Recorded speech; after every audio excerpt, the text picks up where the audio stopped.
Therefore, even if Gawain spared those 200 people, they might not be able to leave alive. Moreover, if I report the news of the refugees leaving, Minister Ajagu will definitely send Minister Drizzt or Minister Mordred after them. Don't ask Gawain why he knew. In the past, there were many people who escaped, and those people were killed by Drizzt or Mordred. However, when Wu Ming heard Gawain's words, he couldn't help but frown. What did you just say? Why is Ajagu the one who gave the order? Where is the king? Ever since we defeated Lionheart, the king has been sleeping. But don't worry, the king chose to sleep to replenish his mana. Gawain was afraid that Wu Ming was worried that something had happened to Artoria, so he patiently answered. That was indeed the case. After hearing Gawain's words, Wu Ming's furrowed brows relaxed. If that was the case, then there was nothing that could be done. Compared to being a general, Ajagu was actually more suited to be a civil official. When Artoria or Wu Ming were not in Camelot, he was always conscientious and meticulous in giving the correct orders. Even though Agrippa's orders were so strict that they couldn't be more strict, even impartial couldn't fully describe Agrippa. In addition, Ager Regulus almost never smiled, which led to his nickname of Iron Ager Regulus. However, Wu Ming was once again worried. With Ajagu's loyalty to Artoria, he naturally wouldn't harm her, but he wasn't so kind to others. It could be said that if he had to choose between Artoria and the Knights of the Round Table, and only one of them could survive, Ajagu would abandon the Knights of the Round Table without hesitation and choose Artoria. In fact, he would even abandon himself when necessary. All of this was for the sake of the king. Wu Ming, who was familiar with almost everyone in the Knights of the Round Table, was sure that Ajagu was more loyal to Artoria than anyone else. This guy was definitely a die-hard fan. Of course, if it was back in Camelot, it wouldn't be a problem. However, this was not Great Nightingale Island, nor was it Camelot on Great Nightingale Island. This was the new holy city built on the ruins of the holy city of Jerusalem. Wu Ming finally understood why the refugees were so afraid of Wu Ming's identity as a Knight of the Round Table. Ajagu was probably the reason. Artoria rarely dealt with political affairs due to her deep sleep, and Ajagu, who handled things for Artoria, was incomparably strict. Everything he was doing now was probably for the sake of the holy baptism, and the holy baptism was probably Artoria's order. In addition to Gawain's personality, Wu Ming felt that the current Knights of the Round Table might no longer be King Arthur's Knights of the Round Table, but the Lion King's Knights of the Round Table. Shaking his head, Wu Ming looked at Gawain. Gawain, let's make a deal. After hearing that Wu Ming wasn't proposing another bet, Gawain didn't immediately agree. Instead, he shook his head. This time, I want to hear the contents of the deal first, Lord Villo. I'll go with you to see my king. Tell me what happened between my king and the Knights of the Round Table in this singularity. After thinking about Wu Ming's words, Gawain nodded and agreed. However, Wu Ming directly revealed his identity to persuade Artoria. It could be said that Gawain was once again tricked by Wu Ming, and he even gave away information. The gate of the holy city closed, and the Knights of Solemnity returned to the holy city. Gawain explained to Wu Ming what happened after he came to this singularity, while leading Wu Ming to the tallest tower in the center of the new holy city of Camelot. Listening to Gawain's explanation, Wu Ming raised his head and looked at the tower. Artoria was inside.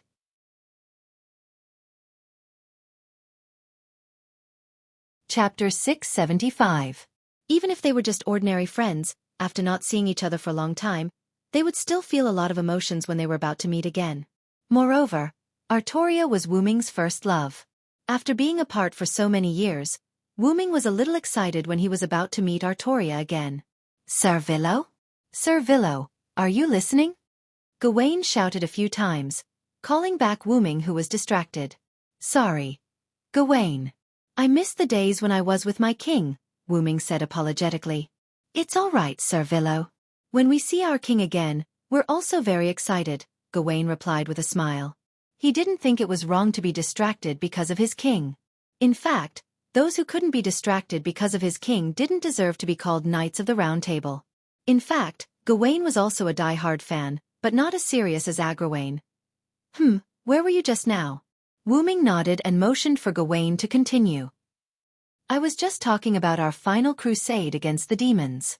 At this point, Gawain's eyes dimmed a little, but they recovered in an instant.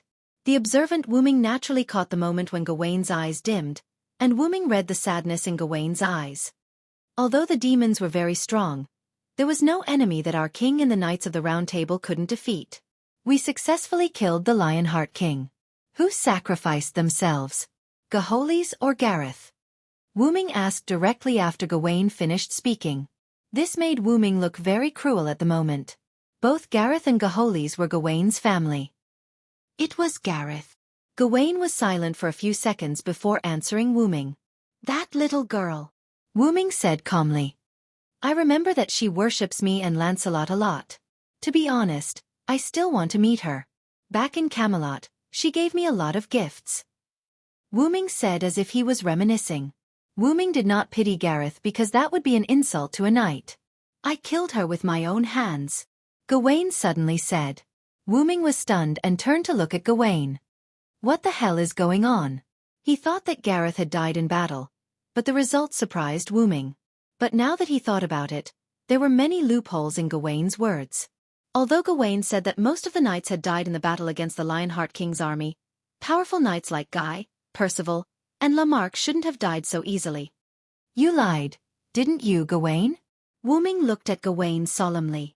I'm sorry, Lord Villo. I just didn't want you to see our dirty side.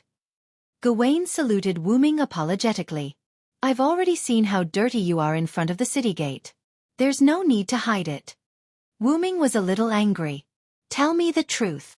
After Wu Ming finished, Gawain nodded and started from the beginning again. After the Lionheart King descended to the singularity, she summoned most of the Knights of the Round Table by herself. Except for 3 knights who did not accept the summons, basically all the Knights of the Round Table were present. Wu Ming was not surprised that the Knights of the Round Table were not present. After all, he and Galahad, who possessed Matthew, could not respond to the king's summons. But who else did not accept the king's summons? Without waiting for Wu Ming to think, Gawain continued. The king told us that because the master of Chaldea has not arrived, this singularity is about to collapse.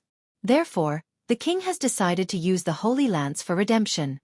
She would store the pure-hearted people as specimens into the Holy Lance. This way, even if this singularity was destroyed and the entire human race was burned to ashes, humanity would not be destroyed. Because she used the Holy Lance to preserve the human race. After that, the Lionheart King did not use the form of an order, but told the knights something in the form of an equal conversation. She said this, I've gathered all of you because this plan requires your strength. Although I can annihilate the enemy alone, I can't carry out the consecration. I need the knights as my brothers.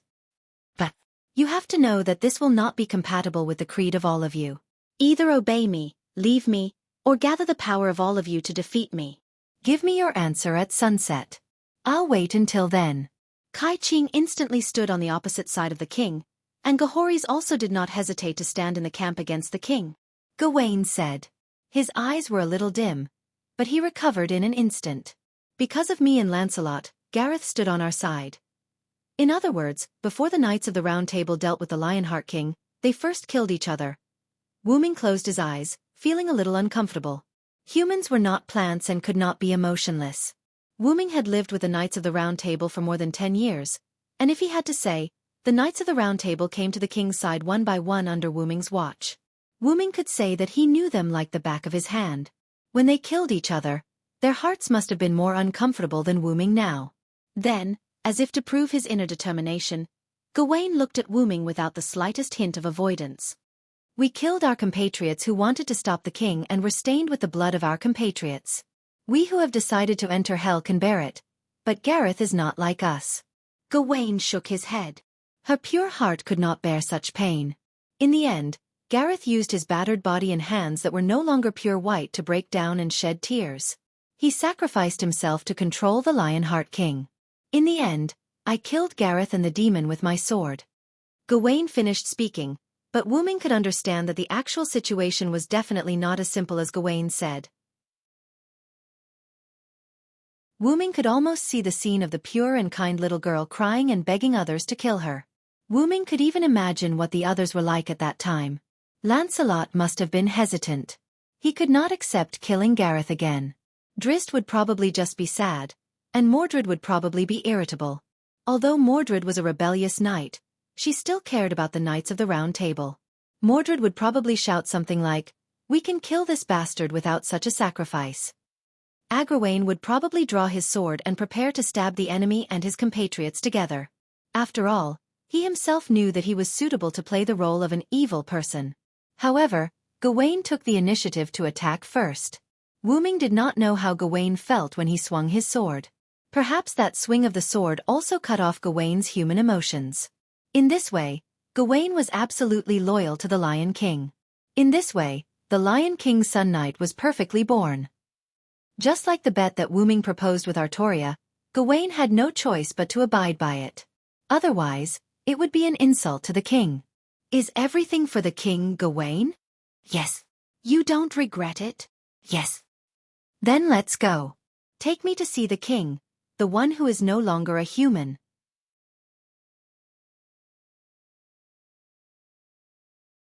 Chapter 676. After entering the tower and passing through a corridor guarded by knights, Wu Ming and Gawain arrived at a magnificent door. "Sir Villo, please take a rest inside. I'll gather the other knights of the Round Table in the Holy City." Gawain bowed to Wu Ming. Although Wu Ming's words seemed to be hostile toward the Lion King, Gawain would still respect Wu Ming as long as their relationship was not completely broken. How many knights are not in the Holy City? Wu Ming looked at the magnificent door and asked Gawain without looking back. "Only 2. Lancelot and Mordred are knights of the guerrilla force. They're both outside at the moment. Culistan is the one on standby in the city. Aguin is in charge of things in Steward Wang's place. I'm in charge of guarding the city gate." Wu Ming only asked who was not in the city, but Gawain answered all of them. However, the answer disappointed Wu Ming. So there were only a few knights left. Wu Ming sighed. "No need to gather them. I only want to see the Lion King."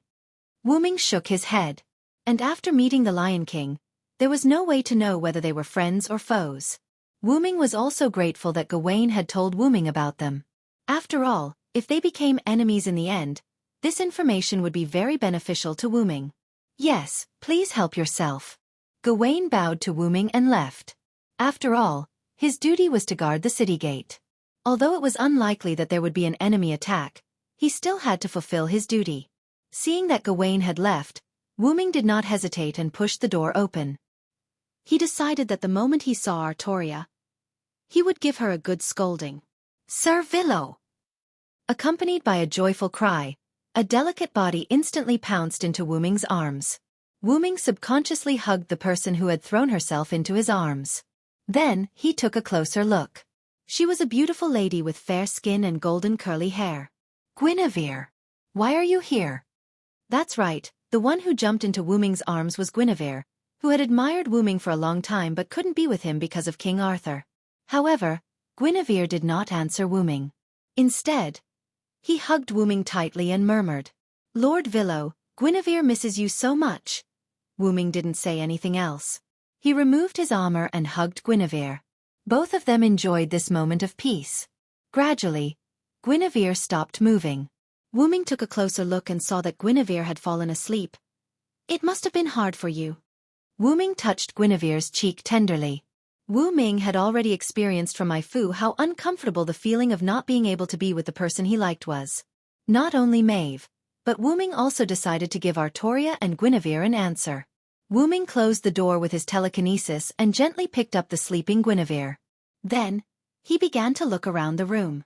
Wu Ming wanted to see if there was a bed or something similar for Guinevere to rest. Coincidentally, this place seemed to be a bedroom.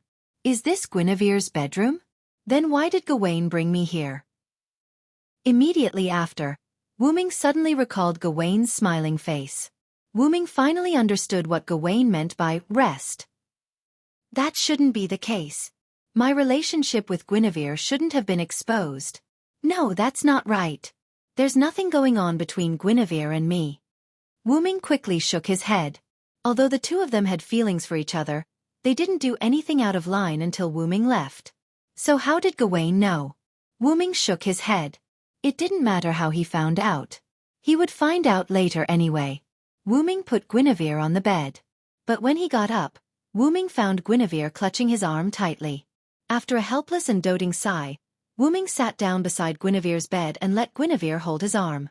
Since he had nothing to do, Wuming began to meditate. Although meditation didn't have much effect on Wuming, it was still the accumulation of water that could penetrate a stone. After a while, Guinevere woke up. When he saw himself clutching Wuming's arm tightly, Guinevere was startled. "Sir Villo, I'm really sorry. I fell asleep." Guinevere immediately let go of Wuming's arm and stood up to apologize to Wuming. Wuming opened his eyes and turned to look at Guinevere, who sat up. "Don't mind it, Guinevere. After all, I also saw a painting of a sleeping beauty." Wuming's praise made Guinevere blush. Guinevere didn't dare to look at Wuming. "Speaking of which, did you ask Gawain to bring me here?" Wuming asked Guinevere. Guinevere was taken aback. He looked at Wuming with a sweet smile. "As expected of Sir Villo." "That's right. I asked Gao Wenqing to bring Sir Villo here." Although Wuming was puzzled by Gawain's actions, Wuming wasn't stupid. He understood after thinking about it carefully. Guinevere pounced on Wuming the moment he entered the door. If Gawain didn't know about the relationship between Wuming and Guinevere, then Gawain must have received someone's orders to bring Wuming here. "I've already told Gao Wenqing that if Lord Varen comes here, he must bring him to me first. Furthermore, I've given this order to Gao Wenqing on behalf of my king." Then, Guinevere seemed to have thought of something and happily held onto Wuming's arm. After all, the king missed his subjects whom he hadn't seen for a long time. It wasn't a problem for him to meet them in advance. This explained Gawain's strange expression. When Gawain was alive, the relationship between Wuming and Artoria was so good that it didn't seem like a relationship between a king and his subjects. "There is no Great Britain now, and the current king is very righteous. She allowed me to marry Sir Villo." Wuming was stunned. No matter how he thought about it, it didn't seem right. After all, Artoria was very strict about things like rules. Even if there was no Great Britain, she wouldn't allow her queen and her knight to be together. Otherwise, she wouldn't have chosen to execute Guinevere because of face. No, the current Artoria was no longer King Arthur. She was the Lion Queen that Wuming felt unfamiliar with. In other words, it wasn't strange that the current Artoria allowed Guinevere to be together. "Guinevere, calm down. Listen to me." Wuming pulled Guinevere away from his arm, then pressed his hands on Guinevere's shoulders and looked into his eyes. "I will give you and Lily an answer, but now isn't the time. Tell me, what happened to the king?" Guinevere was quite happy to hear that he would be given an answer, but when he heard Wuming ask what happened to Artoria, Guinevere's expression became helpless. "The king is no longer human."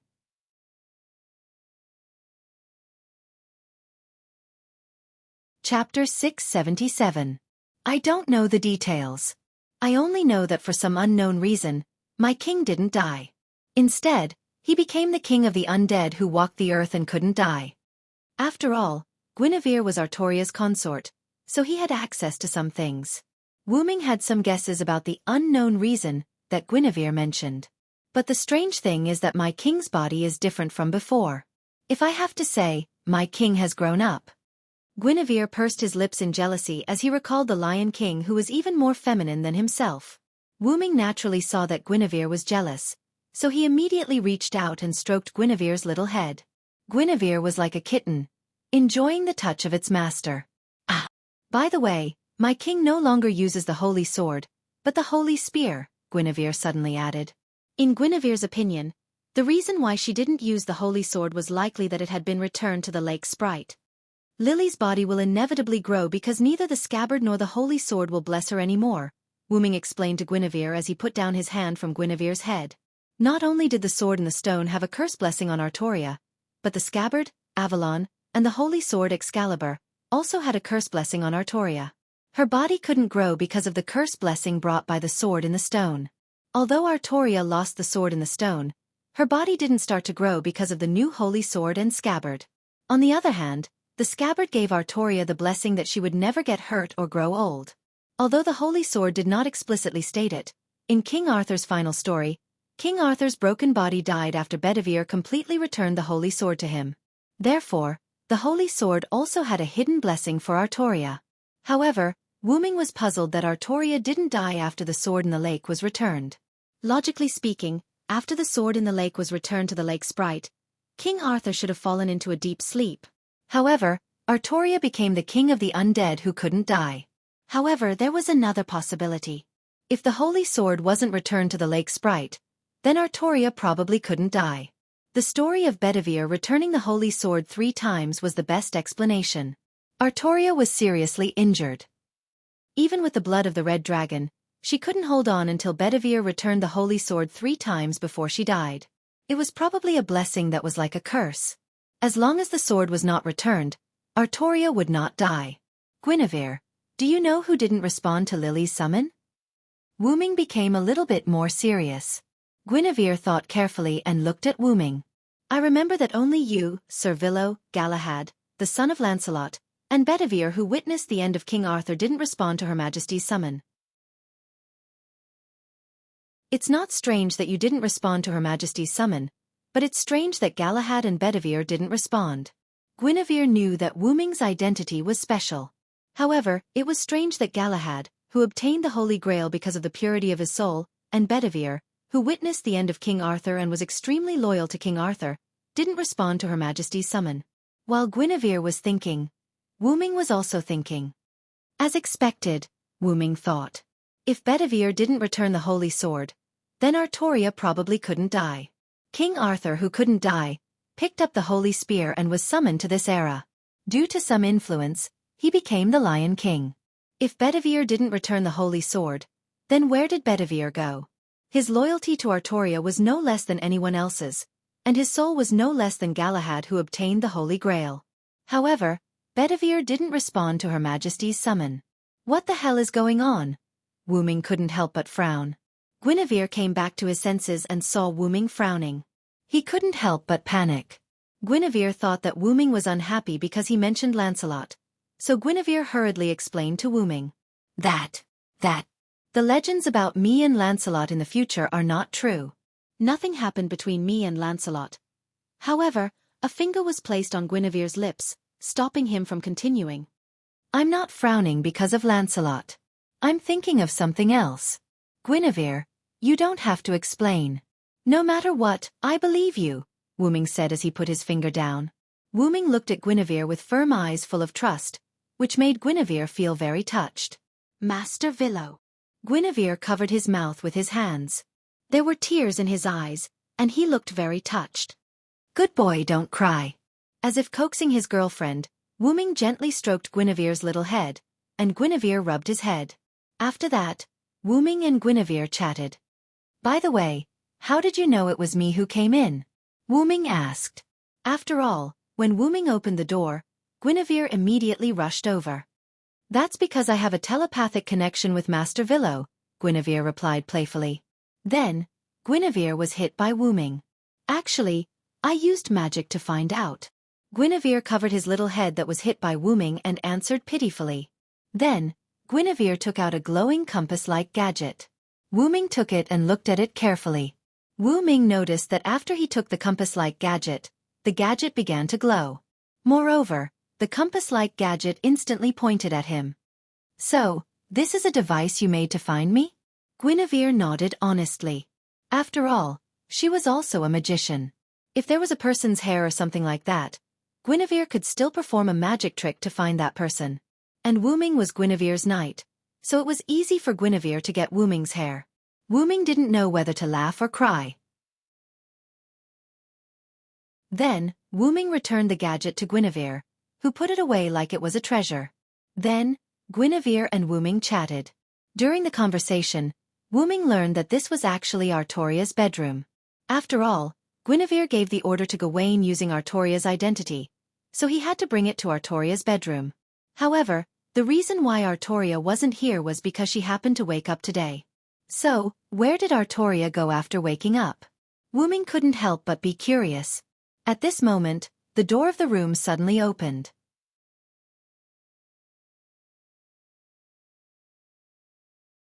Chapter 678. A holy light that seemed to pierce through the sky penetrated the wall of the Lion King's bedroom, and it lasted for a long time. After a while, the beam of holy light was retracted, and a large hole appeared on the wall of the Lion King's bedroom. Gawain and Tristan, who were guarding the holy city, were also attracted by the holy light. "My king, are you all right?" A Gwawan stood respectfully outside the bedroom and greeted the Lion King who was in the bedroom. Tristan stood behind a Gwawan and respectfully stood without saying a word. Even though they knew something was wrong in the bedroom, without the Lion King's order, they could not and did not dare to barge in. "I'm fine. The Villo has just returned. I was a little excited and had a little competition with the Villo. You can leave now." Artoria's mature and convincing voice came from the bedroom. "I see. The Villo has returned. Since the Villo is here, we will leave now." When Agwawan said this, his voice was a little reluctant, but because it was the king's order, Agwawan obeyed. "How sad. I will leave now." Tristan, who did not say a word, said this at the end. After that, Agwawan and Tristan left. In the room, Artoria was sitting on a throne with her legs crossed. Guinevere was sitting on the edge of the bed without saying a word. Wooming, he was now leaning on the wall with a large hole in it. "Lily, are you really going to kill me?" After using his spirit sense to detect that Agwawan and Tristan had left, Wooming immediately spoke. "If you can die from that attack, it only proves that you are too weak," Artoria said seriously without any intention of apologizing. On the other hand, Guinevere, who was watching from the side, pouted. "It's all because the Villo is not romantic." Wooming was speechless. "Well, it is indeed my fault. Putting aside the fact that two women were fighting for your affection, if you suddenly got angry and said, 'It's okay, you can continue,' when they were frightened, anyone would be angry." Even Guinevere, who had always been obedient to Wooming, was slightly dissatisfied this time, let alone Artoria. Although it seemed that Artoria was going to abandon her worldly values and be with Wooming, she was still the Lion King. She was the one who gave the order to the Knights of the Round Table to kill each other. She was the one who led the knights who had completely turned into the Lion King, defeated the arrogant Lionheart, built the new holy city, and carried out the cruel and inhumane saint selection. Thinking of this, Wooming's expression became serious. "I apologize for my rudeness. Now, let's get down to business, Lily." After all, Wooming was here to find Artoria. Artoria nodded nonchalantly. Whether it was as her lover or as her subject, Wooming had the right to negotiate with her. However, Guinevere, who heard Wooming's serious tone, panicked a little. Through the conversation with Wooming, she knew that Wooming was not here to join the Lion King. He was here to cause trouble. Whether it was Artoria or Wooming, both of them were extremely important to Guinevere. One was husband and wife on the surface, but in private, they were best friends. The other was her knight and her lover, so Guinevere did not want to have a conflict between the two. However, whether it was Artoria, Wooming or Guinevere, she knew that since things had developed to this point, the two of them could not solve the problem without talking. Do you want me to prepare some refreshments?" Guinevere asked hesitantly. Artoria didn't say anything, nor did she move. Wooming nodded. "Go, and remember to prepare more." However, after hearing Wooming's reminder, Guinevere could not help but smile. Why should he prepare more? It was because there was not enough to eat. As for why there was not enough to eat, Guinevere glanced at Artoria, who was unperturbed, and smiled happily. After all, Wooming's words gave Guinevere another meaning, which was that they could not fight. Preparing more refreshments was for them to eat slowly. If they fought, they would not be able to eat any more. Guinevere nodded with a smile, got up gracefully, and left the room. Seeing Guinevere leave in a good mood, Wooming let out a sigh of relief. He purposely gave Guinevere the feeling that they could not fight. After all, this could not only take care of Guinevere's feelings, but also find a reason to make Guinevere leave. After all, Wooming did not have to fight because he did not want to. Wooming took a deep look at Artoria. He looked at her eyes that were glowing for some unknown reason. Although Artoria was still the familiar one, Wooming knew that the Artoria in front of him was a familiar stranger. She was not the familiar King Arthur, but the unfamiliar Lion King. Perhaps in the past, King Arthur would choose to listen to Wooming, but facing this Lion King, Wooming felt that she would not listen to him. "Lily, although you have changed a lot, after what happened just now, I feel that you are still the same Lily." Artoria did not move. Only her glowing eyes flickered. She then looked at Wooming. "You too. Although I don't know how many years you have lived, you have not changed at all. You are still the one who pledged to marry me. However, Artoria's words made Wu Ming feel a little helpless. Don't make it sound so ambiguous. Wu Ming and Artoria just made a promise that one would be the king for life, and the other would be the king's knight for life. Wu Ming suppressed the ridicule in his heart and pointed out the window. Then, can you tell me why you want to carry out the holy purification? And what is with those huge craters outside the holy city?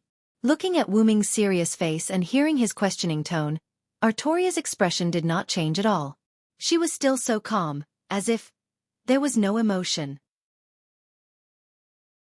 I think you should have seen that those craters were caused by my holy lance.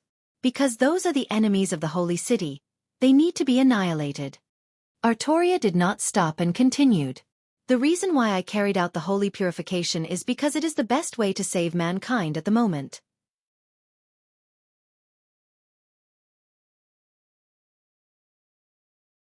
Chapter 679. Artoria pointed at the part of the wall behind Wu Ming that was missing because of the Holy Lance's attack. Because they were on top of the Holy City's tower, Wu Ming and Artoria could see the edge of the world from where they were standing. You should have noticed it as well, right?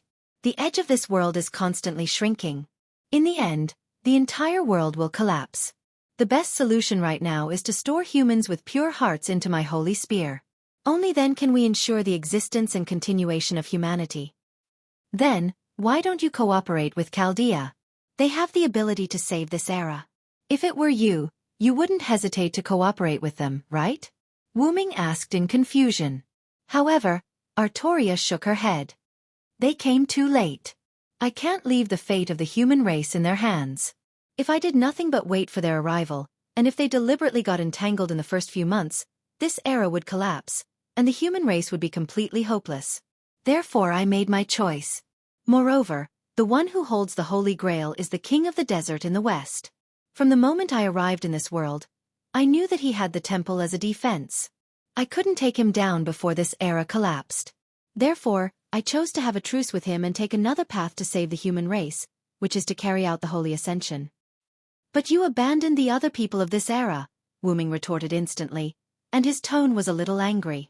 And the humans you collected will become specimens. That can't be called the continuation of the human race at all. Wu Ming clenched his fist and slammed it on the wall behind him. A part of the wall that was already broken and disappeared was damaged again. Another part of the wall broke and fell down the tower. After that, Wu Ming walked in front of Artoria and looked at the goddess-like beauty. You have been affected by the Holy Lance for a long time. You are no longer a human, and you are no longer a specter. You have become a god that I don't like. You have been assimilated by the Holy Lance, Lungaminiad. Lungaminiad, the goddess. Artoria's eyes flickered slightly. Although it disappeared quickly, Wu Ming still caught it. When Wu Ming saw Artoria, he noticed that his half-godslayer soul reacted to her. This meant that Artoria had become a god. The only way Wu Ming could imagine Artoria becoming a god was to be assimilated by Lungaminiad. After all, it was an anchor that connected the two sides of the world. It would be fine if someone like Wu Ming had it, but if it was just a king with the red dragon bloodline, he would inevitably be assimilated. Wu Ming even felt some regret. He regretted that he did not add his blood into Artoria when Merlin, King User, and the others created her.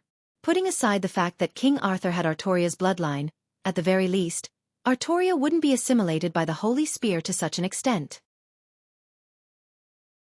If it were you in the past, you would have tried to find a way to get the best of both worlds. Although I don't like your personality in the past, I don't like the current you even more. I don't think I've done anything wrong. It's all for the sake of mankind. Artoria looked into Wu Ming's eyes without hesitation. Wu Ming also looked at Artoria's serious eyes. Her eyes were both familiar and strange, and they made him feel sad. Artoria was always considerate of the people. She was born for the sake of the people. She became a king for the sake of the people. She kept fighting and killing for the sake of the people. However, because of her selfless sacrifice, the people and even some of the knights of the Round Table were afraid of her. Although it was Tristan who said that kings do not understand people's hearts, who could guarantee that the people did not have the same thought?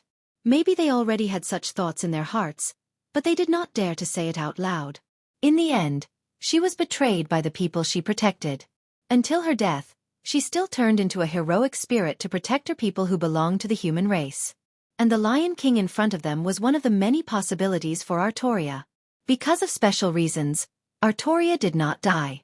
Instead, she picked up the Holy Lance. After receiving the Holy Lance, not only did her body develop quite well, but her heart also developed quite well. She was infinitely close to becoming a god. However, her main purpose was still to protect the human race. That was why she used such an extreme method.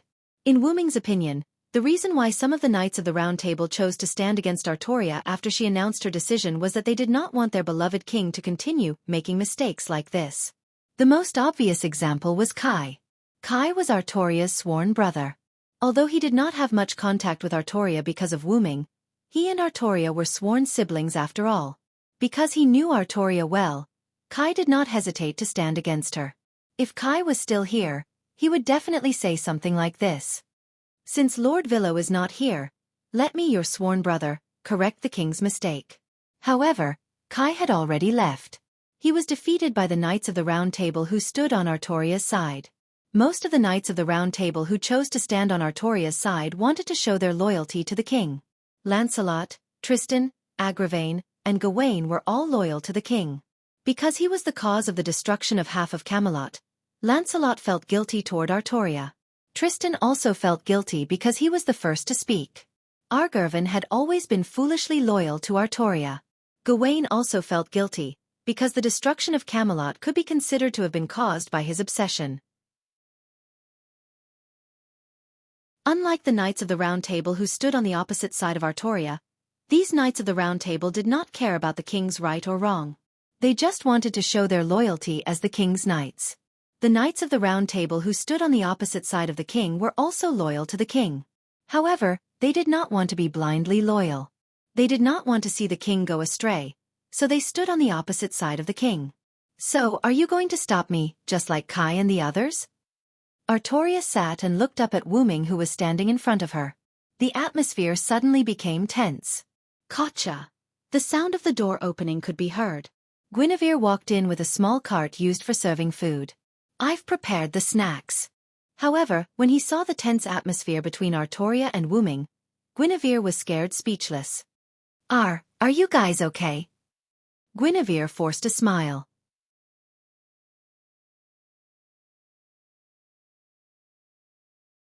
Chapter 680. Don't worry, nothing will happen to me and Lily. Wu Ming smiled at Guinevere with a look that said, nothing will happen to us. Wu Ming walked to Guinevere and took the cart from Guinevere's hand. He then looked at Artoria. Let's have some snacks first. Ever since you became the queen, we barely had time to eat snacks together. Artoria stared at the snacks on the cart and nodded. No matter how things changed, Artoria's attitude towards food would not change. Seeing Artoria like this, Wu Ming couldn't help but feel relieved. Wu Ming pushed the cart over, picked up a snack, and put it in front of Artoria. Artoria paused and then looked at Wu Ming. Take it as an apology for not responding to your call in time, Lily, Wu Ming said with a gentle smile. Artoria didn't say anything, and her expression didn't change. After all, she was the queen. How could she accept food from others? Guinevere thought. But just when Guinevere thought Artoria refused, Artoria opened her mouth and ate the snack that Wu Ming gave her. I miss it, Artoria said softly. Guinevere was jealous. Mr. Villo, I want some too, Guinevere clung to Wu Ming and pouted. Yes, just like that, Wu Ming began the game of snacks, which was actually food. After the snacks were eaten, the negotiation between Wu Ming and Artoria also ended. I won't be your enemy, Lily. After all, Artoria gave the Knights of the Round Table 3 choices. One was to kill her, the second was to join her, and the third was to leave her. I will leave, but I will come back again. After Wu Ming said those words like a villain, he left the holy city without any hesitation. Although she knew that Wu Ming might become her enemy in the future, Artoria didn't stop Wu Ming. Artoria just gave an order to all the knights of the holy city, and then fell asleep again. The British silver dragon Villo, Sarenth Ed, has become a rebel knight. If you meet him in the future, you can fight him. Gawain and Agravain, who stayed in the holy city, were shocked, but they were completely loyal to Artoria and immediately accepted the order. Guinevere sat by the window, looked at the direction where Wu Ming left, and sighed. Mr. Villo. After he left the holy city Wu Ming, he had been going west. Wu Ming didn't want to be an enemy of Artoria, but he could be an enemy of the servant in the desert in the west.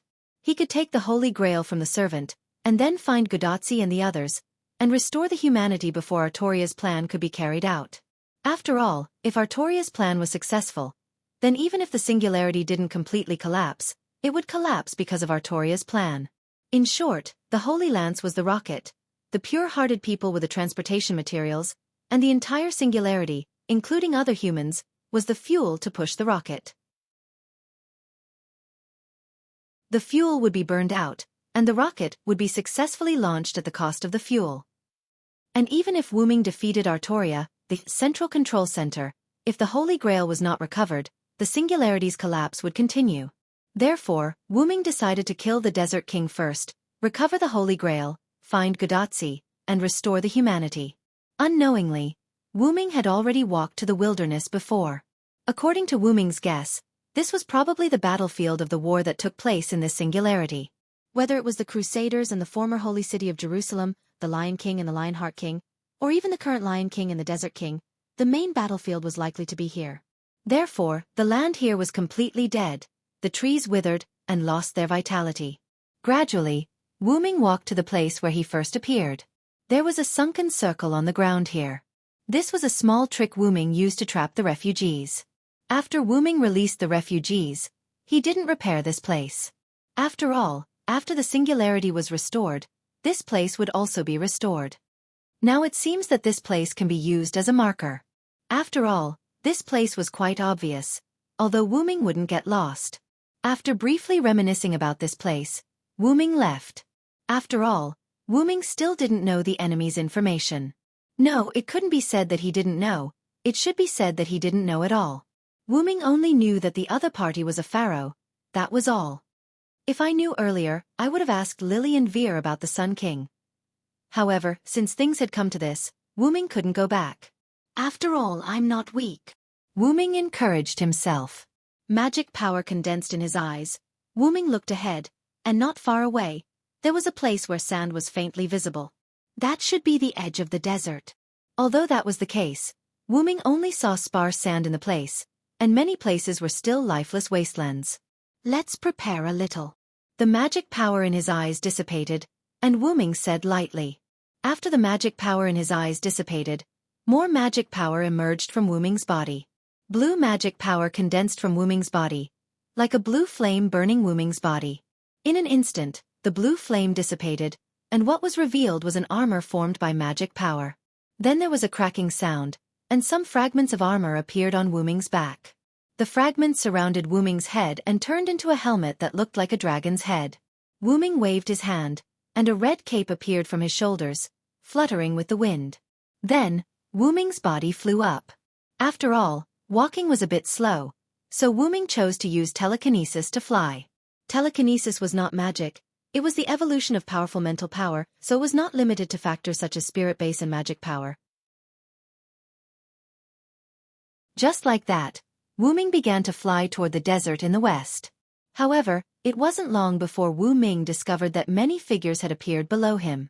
Wu Ming took a closer look, and at the end of the black mass of figures, there was a knight in armor. Wu Ming took a closer look, and it was actually Tristan? Tristan? Why is he here? Wu Ming was puzzled. But after seeing other things, Wu Ming was no longer puzzled. He was chasing some refugees, and those refugees were the ones Wu Ming saved from Gawain at the city gate.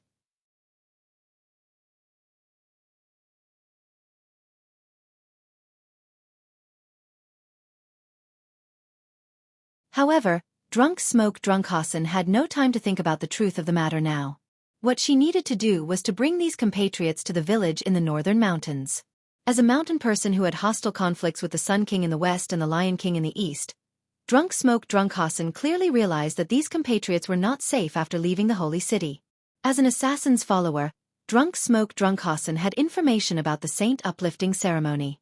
Those who were chosen would enter the holy city and never come out again, and those who were not chosen would be killed by those sanctimonious knights. Therefore, knowing this information, she was not surprised by the information provided by these compatriots, refugees. However, drunk Hassan also knew that these compatriots, did not know that the Lion King would hunt down those who escaped from the saint uplifting ceremony. Therefore, even if the unknown knight saved these compatriots, refugees, there would be pursuers behind them. Therefore, her task was to lead these compatriots, refugees, away from here as soon as possible. Drunk Hassan did the same, and in order to make the route of her compatriots safer, she even used a noble phantasm with group movement speed increase and group stealth effect. The reason why Drunk Hassan appeared here with her compatriots, refugees, was because Drunk Hassan wanted to create an illusion for the pursuers. Therefore, she led these refugees to the south of the wilderness and prepared to head to the mountains in the north from here instead of going directly to the north from the holy city. Unfortunately, Drunk Hassan underestimated the speed and number of pursuers. She did not expect that there was only one pursuer, and it was the ruthless magic bow knight Tristan. After all, she also had contact with the Knights of the Round Table as one of Hassan's companions. Each of the Knights of the Round Table was an extraordinary powerhouse. However, if she had to choose a knight that Drunk Hassan feared the most, then she would definitely choose Tristan. For some reason, the Knight of the Round Table Tristan was not like the information she found from books. The Tristan she came into contact with was neither gentle nor sensual. Instead, he was quite ruthless. In addition, he was summoned as an archer this time. Tristan, who held a magic bow in his hand, often cut the enemy into pieces. Moreover, because of the magic bow, Tristan's speed was not weak. In addition, he was not a stupid guy. Therefore, he easily found the group of refugees led by Drunk Hassan. And because Tristan was alone, this made Drunk Hassan's situation particularly unfavorable. Generally speaking, whether it was a retreat or a pursuit, not to mention the speed, a person who did these two things was always quite secretive. Just like Drunk Hassan, if she retreated alone, then not to mention Tristan, even the Lion King himself might not be able to catch up. However, the situation this time was reversed. As an assassin who walked in the shadows, she had to lead many people to retreat in the light, and the number of pursuers became one person. Unfortunately, Tristan was quite qualified as a pursuer. Because Drunk Hassan led a large group, she only discovered Tristan when he was about to approach the group of compatriots, refugees, that she led. After that, Drunk Hassan fully activated his noble artifact and skills, hoping to get rid of Tristan. However, things went against her wishes. Not only did she not get rid of Tristan, but Tristan got closer to her. In the end, Tristan caught up with her and her compatriots, refugees. It's really sad. I'm not aggressive. I'm just following the rules. Tristan's voice was quite gentle, but what he did was the opposite of his voice. Whoosh, whoosh, two of the refugees led by Drunk Hassan were instantly split into two halves. They didn't even have time to wail and died directly. This terrifying scene made the refugees panic, but Drunk Hassan couldn't comfort them at this moment, because, if she was careless, then she would be the same as the two corpses that had turned into four halves.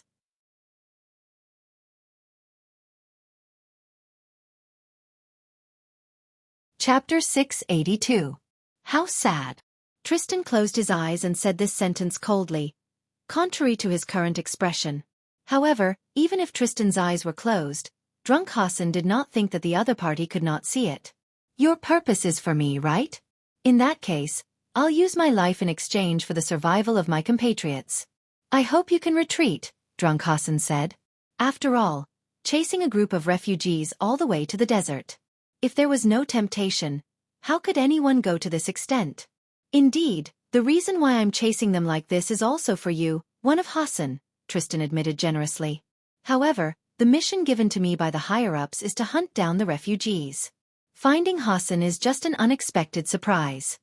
In short, Tristan meant that hunting down the refugees was the main mission, and killing Hassan was just a side mission. In that case, I'll use my head as the price to make you unable to move your legs and right arm for the rest of the day. Drunk Hassan said as he picked up the dagger in his hand and slashed at his own neck. Although it was a dagger, as long as there was a special technique, it was possible to cut off a head. With her identity as Hassan, she could also throw her head to Tristan within a few seconds after the head was cut off. Although Tristan's character was not like the Knights of the Round Table of King Arthur in the books, Drunk Hassan knew that even so, he was still a knight of the Lion King. She could definitely make Tristan, as a knight, abide by the agreement she made by using such a semi-coercive method. He hoped that after his death, these compatriots could successfully reach the mountains in the north. As long as they entered the mountains, the other Hassan hiding in them would definitely find them. That way they would be safe.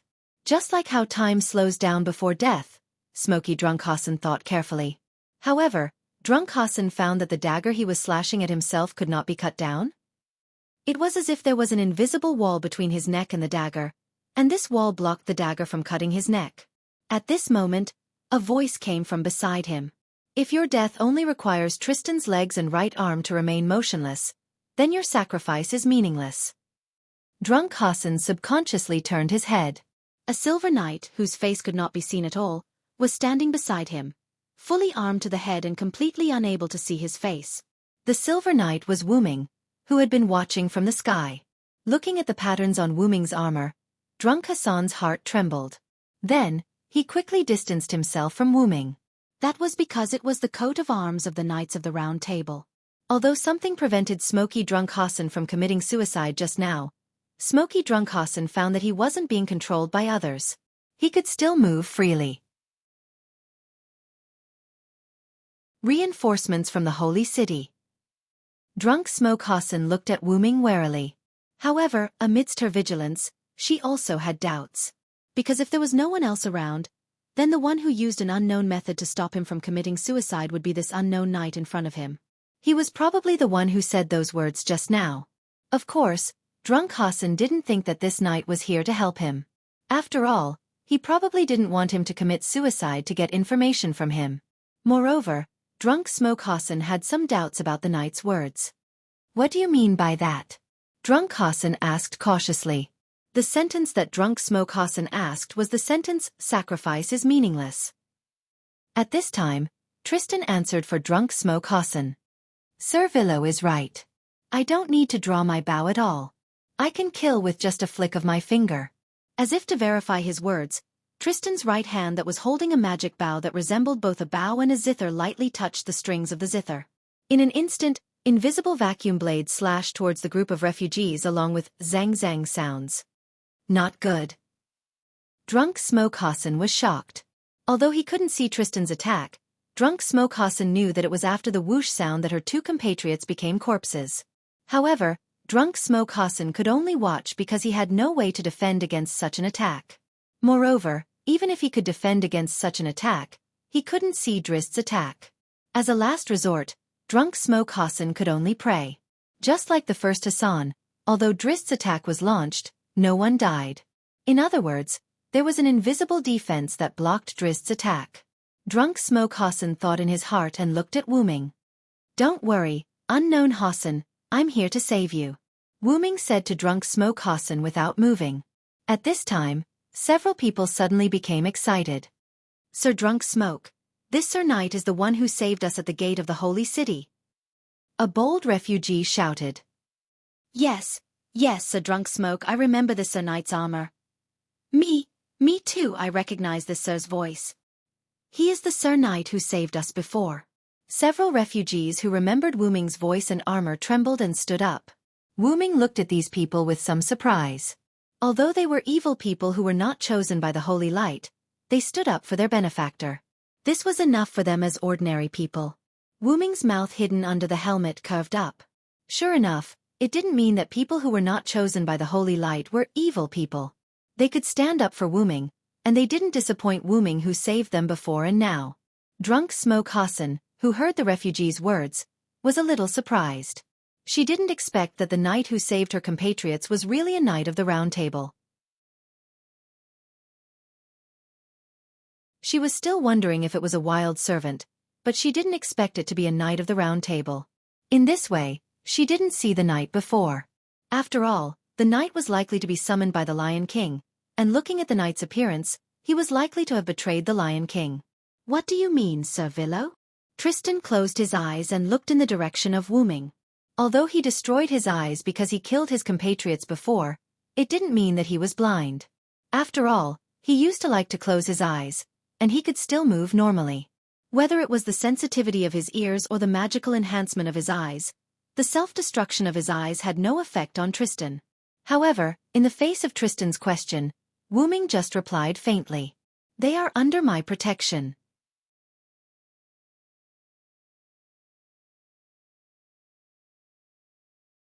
Chapter 683. Sir Villo, your words are really sad. Are you going against my king? With a sad sigh, Tristan shook his head helplessly. Although Tristan had just left the holy city when Artoria issued the order of Wu Ming is the enemy, it did not mean that Tristan was a fool. The refugees that a gull asked him to hunt down were released by Wu Ming. In addition, Wu Ming came all the way here to save these refugees, and Wu Ming's attitude was problematic. All these factors told Tristan that Wu Ming and his king were likely to have a falling out. Think what you want. In short, I will protect them today, Wu Ming said, and the magic power in his body condensed. Like a lion proclaiming his territory, Wu Ming vented his magic power.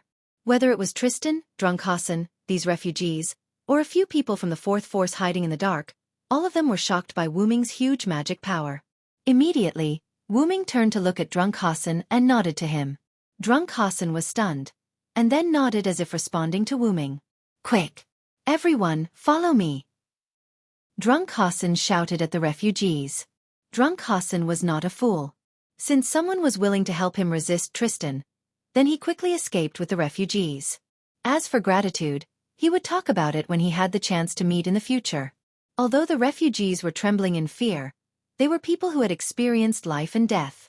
Therefore, when Drunk Hassan shouted at them, the refugees immediately reacted. The refugees hurriedly moved in the direction designated by Drunk Smoke Hassan. Before the refugees moved, almost everyone gave Wu Ming a brief look to express their gratitude for saving their lives for the second time. Because of the urgency of time, Drunk Hassan only nodded to him. After a simple expression of gratitude, she quickly followed the refugees and headed north. Seeing the refugees and Drunk Hassan gradually disappear, Wu Ming turned his head and looked at Tristan. You're really giving me face. After all, if Tristan attacked the refugees with all his strength, Wu Ming really couldn't defend against all of Tristan's attacks. You're too serious. Even if we become enemies, I still respect you, Tristan said as he saluted Wu Ming. Tristan was right.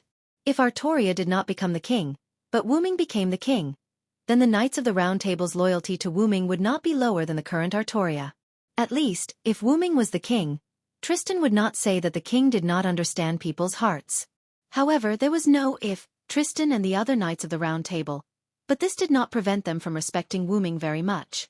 However, Tristan, who had become the Lion King's knight, now only had one goal, which was to completely eradicate the Lion King's enemies. His hands that were stained with the blood of his compatriots could no longer draw his bow.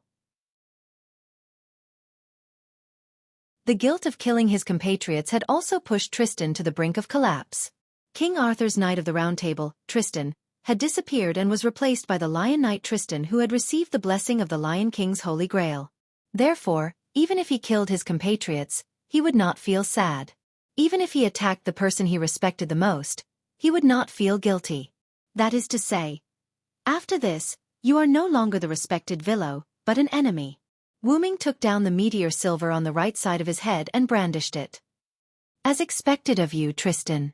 This powerful strike is even stronger than when you were at your peak. However, facing Wu Ming's praise, Tristan shook his head calmly and said in a cold tone. Even so, didn't you instantly take out your beloved sword and block this strike? Yes, Tristan instantly launched an invisible vacuum attack, and Wu Ming instantly took out the meteor silver, allowing Tristan's strike to hit the meteor silver. The reason why Wu Ming used the meteor silver to block the attack instead of blocking it with his psychic power was because Wu Ming was ready to fight. I really hope that Sir Villo can take the initiative to step aside. If you do that, after I deal with the refugees and that Hassan, I can still plead for you to the king.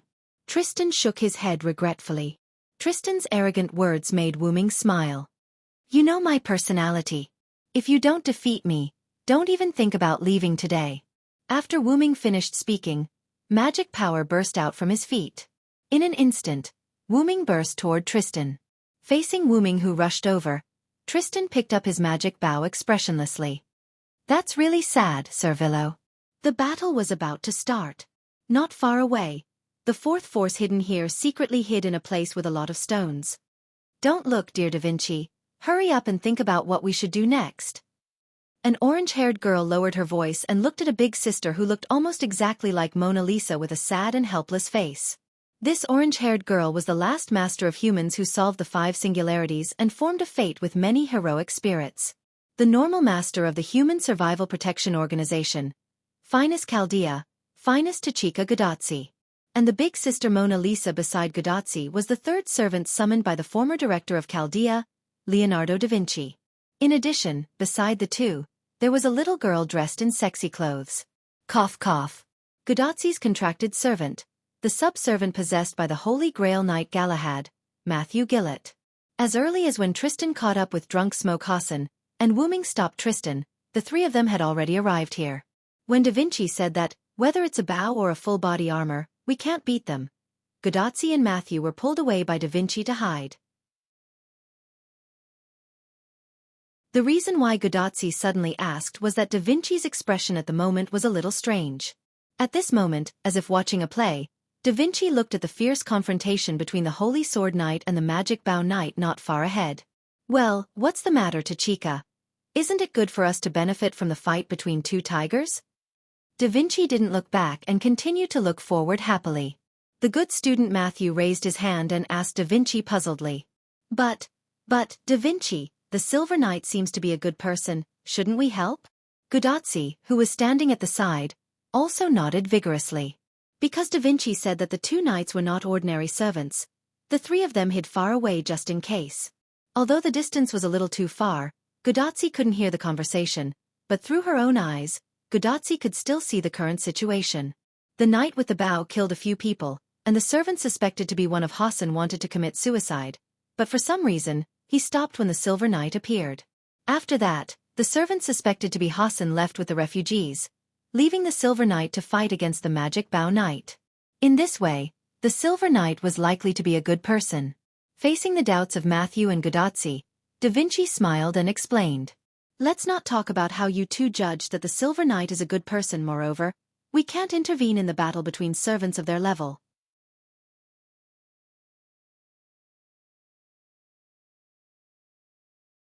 Chapter 684. Gadotsi and Matthew both exclaimed and then calmed down. It seemed that what Da Vinci said was right. Then do we need to leave? Gadotsi asked. After all, the refugees had already left, and they couldn't intervene in the battle between the 2 knights. It seemed that the only answer left was to leave. However, Da Vinci smiled and shook his head. This made Gadotsi and Matthew confused. Why was he so hesitant to advance and not to retreat? Why was he being so hesitant? At this time, Gadotsi's bracelet made a sound. Well, I think Da Vinci meant for you to wait and see. Ah! I forgot that there was a doctor. Matthew said awkwardly. Matthew's words are really hurtful. Even if I couldn't contact you for a while, you wouldn't have forgotten about me. Roman's words were full of powerlessness. When Gadotsi and the other 2 came to the singularity, they appeared directly in the desert. Because of the enchantment, Gadotsi and the other 2 had lost contact with Chaldea for a while. It wasn't until they walked out of the desert that they contacted Roman. After that, after a brief understanding of Gadotsi's experience, Roman and Da Vinci suggested that they go to the Holy City to have a look. Previously, in order to contact Gadotsi, Roman had risked his life a little. Therefore, he rested for a while and didn't say anything. In addition, Roman's presence was indeed a little low, so Gadotsi and the other 2 no, it should be Gadotsi and Matthew, ignored Roman for a while. Oh, I'm sorry, Gadotsi smiled embarrassedly. Forget it, after all, I'm used to it. Fortunately, the director is not here, or I would be scolded again. After all, it was the fault of the person operating the spirit particle transfer device that sent Gadotsi and the other 2 to an unknown enchantment. Speaking of Olga Marie, Matthew remembered something and asked.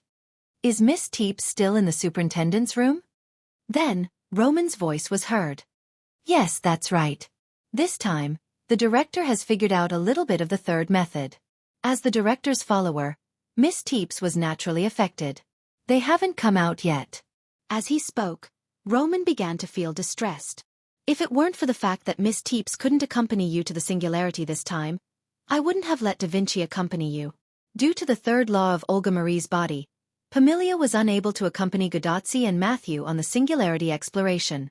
Therefore, Leonardo da Vinci, who had volunteered to accompany Godazzi and Matthew, had volunteered to accompany them. After all, I am also a follower of Chaldea. I haven't been to the Singularity even once. Leonardo da Vinci said with a heartless smile. I hope you can accompany me here. If you are here, I'm afraid there won't be an accident with the spirit particle transfer. Even if there is an accident, with your technology, you can break through the enchantment and contact Tachika. Roman sighed. This was not a compliment. After many tribulations, the various equipment of Chaldea had been upgraded by the genius Da Vinci. If Da Vinci were to operate it, it would be much better than Roman. Well, you can contact us now. It's already very good. Da Vinci comforted Roman. Boom! Suddenly, an explosion sounded not far away from Godazzi and the other two. The explosion set off a gust of wind mixed with gravel and hit Godazzi. Senior, be careful. Matthew shouted and instantly materialized a shield in front of Godazzi. Clang, clang, clang. The gravel was like a bullet, hitting Matthew's shield, making a messy collision sound. After a while, the wind calmed down, and the gravel no longer shot at Matthew's shield. Senior, are you okay? Matthew turned to look at Godazzi with concern. I'm fine. Thank you, Matthew. It's all thanks to you. Godazzi smiled and gratefully hugged Matthew. Senior, it's good that you're okay. Matthew's face was slightly red as he turned his head. At this time, Leonardo da Vinci spoke with a strange voice. Big sister, I was ignored just like that. I'm so sad. Ugh. Godazzi and Matthew looked at Leonardo da Vinci helplessly. Speaking of which, dear Leonardo da Vinci, do you really mean that we should wait and see like what the doctor said? Godazzi asked in a hurry. The reason why she was so anxious was because those 2 nights are almost here. Senior, dear Leonardo da Vinci? Matthew looked at Wu Ming and Tristan who were gradually approaching them and reminded in a panic. It was precisely because Wu Ming and Tristan were fighting that they got closer to this side, that the situation of gravel flying everywhere happened. And they couldn't beat the other party at the moment. If they were discovered, they would definitely be treated as thieves. Maybe there would be another misunderstanding and they would have to start fighting with the other party again. However, according to Leonardo da Vinci, they couldn't beat the other party at all, whether it was a one-on-one or a group fight. Don't worry, take a closer look at the fully armed knight over there. Leonardo da Vinci reminded them. Hearing that, Godazzi and Matthew looked at Wu Ming who was gradually suppressing Tristan. Suddenly, Godazzi and Matthew came to a realization. It's Assassin? It's Senior Sira? The two of them saw the armor worn by the knight who was suppressing Tristan. The armor was basically the same as the armor that Wu Ming entrusted to Godazzi when she left the 5th Singularity. That's right, that's Sira's armor. Leonardo da Vinci had an expression of, you finally realized. Godazzi and Matthew could only scratch their heads helplessly. After all, Godazzi was just an ordinary person. Because of the distance, although Godazzi could still see Wu Ming, she couldn't see it clearly. Matthew was the same. As an immature subservient, she couldn't add magic to her eyes to improve her vision like Leonardo da Vinci, so she couldn't see it clearly. And now they could see it clearly, and Godazzi and Matthew also understood why Leonardo da Vinci didn't let them go. Because the person in the armor was likely to be Wu Ming. Moreover, even if the other party wasn't Wu Ming, he must be someone who had a great relationship with Wu Ming. Therefore, choosing to contact the other party was the most advantageous option at the moment. What? That knight is Sira? That's too ridiculous. He's a warrior of Ulster. How could he come here? Roman felt that his brain had gone haywire. First it was the Egyptian pharaoh, and then the Lionheart King that Roman proposed to contact was gone. Then, a Lionheart King appeared out of nowhere, and there was also a knight who seemed to be an acquaintance. No matter what, the other party is related to Assassin, so he must be a good person. Godazzi decided that she would contact the other party. Then, Senior, should we help the enemy who seems to be Senior Sira? However, Leonardo da Vinci answered first. I don't think so. Because Wu Ming had already defeated Tristan.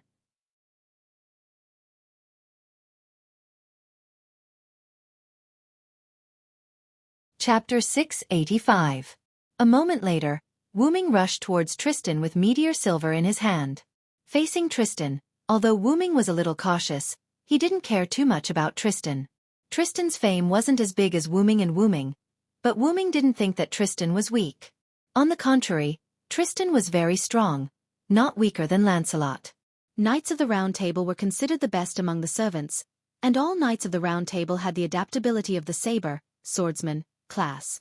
It was reasonable to say that Tristan should also be a swordsman, but because Tristan's magic bow was more famous than his sword-wielding deeds, Tristan's archer class adaptability was much higher than the saber, swordsman, class adaptability. And this time, Tristan was an archer class.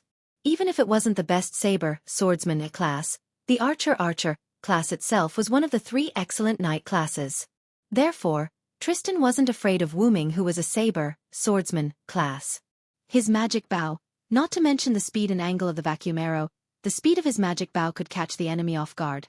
No matter how good the person's martial arts were, they couldn't completely avoid his attack. However, as a member of the Round Table, Wu Ming naturally knew this. But Wu Ming was still not afraid of Tristan. And the reason why Wu Ming wasn't afraid of Tristan was also discovered by Tristan, and that was, he couldn't hurt Wu Ming at all. Ding ling ling ling. Tristan gently plucked the strings of the magic bow in his hand, and several invisible attacks appeared out of thin air and attacked Wu Ming. Zang zang zang. The vacuum blade made a sound in the air, and Tristan was sure that his attack had hit Wu Ming, but the opponent was completely fine? This again. Tristan frowned slightly, then suddenly rolled and dodged the sword chi released by Wu Ming using meteor silver.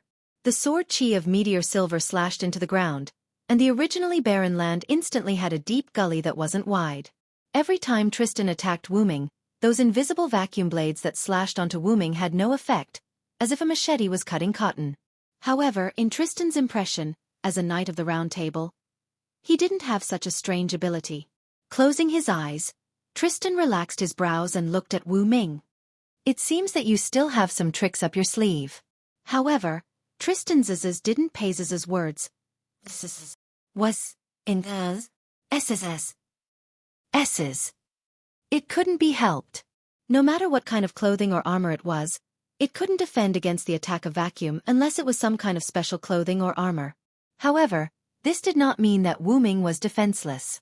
The principle of the vacuum arrow was to use atmospheric pressure to attack.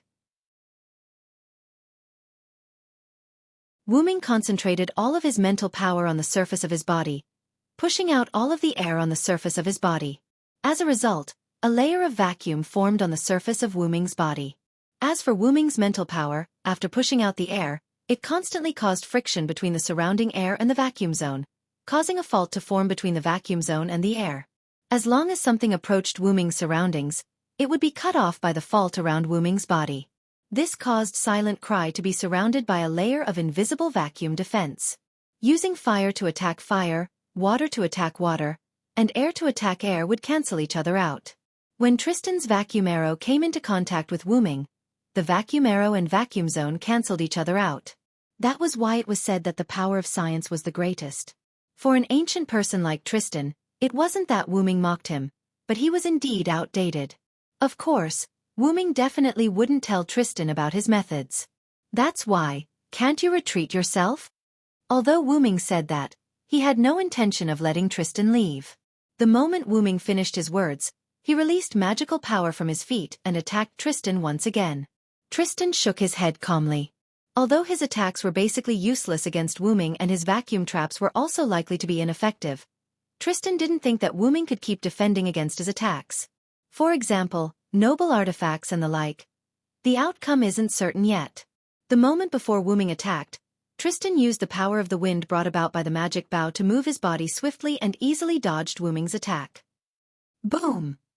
Wu Ming's sword fiercely struck the ground where Tristan had been standing. Only a dong sound could be heard, and crushed stones flew everywhere. Then, I shall defeat you with my next attack. In an instant, Wu Ming raised the meteor silver. Tristan's blind eyes trembled slightly. He understood what Wu Ming was trying to do. Wu Ming was about to unleash his noble artifact. However, this was exactly what Tristan wanted because he was about to unleash his noble artifact. Stained with the blood of the legendary dragon and comparable to Excalibur?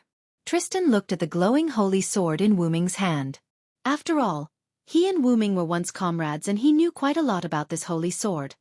If it's the noble artifact, I can't defeat you. At this moment, Wu Ming's holy sword was shining brightly.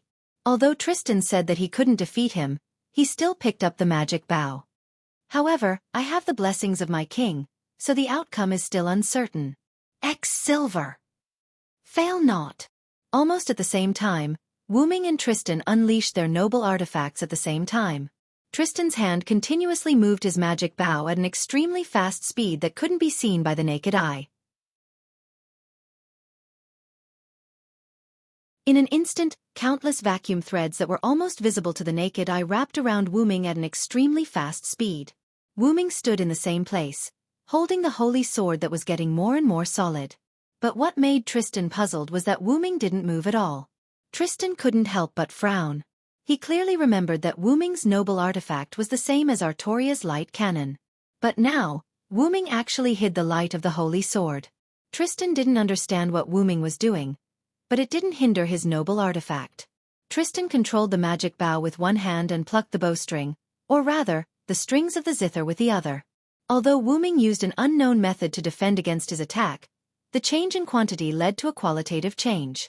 The pond couldn't withstand the impact of the sea, the flame couldn't withstand the impact of the explosion, and the more powerful and chaotic vacuum would devour the weaker vacuum. Coupled with the Lion King's blessing, as long as these attacks hit, Tristan could guarantee that Wu Ming would be seriously injured even if he didn't retreat. However, just as Tristan's countless vacuum threads were about to approach Wu Ming suddenly entered a purplish-black ripple and disappeared. What?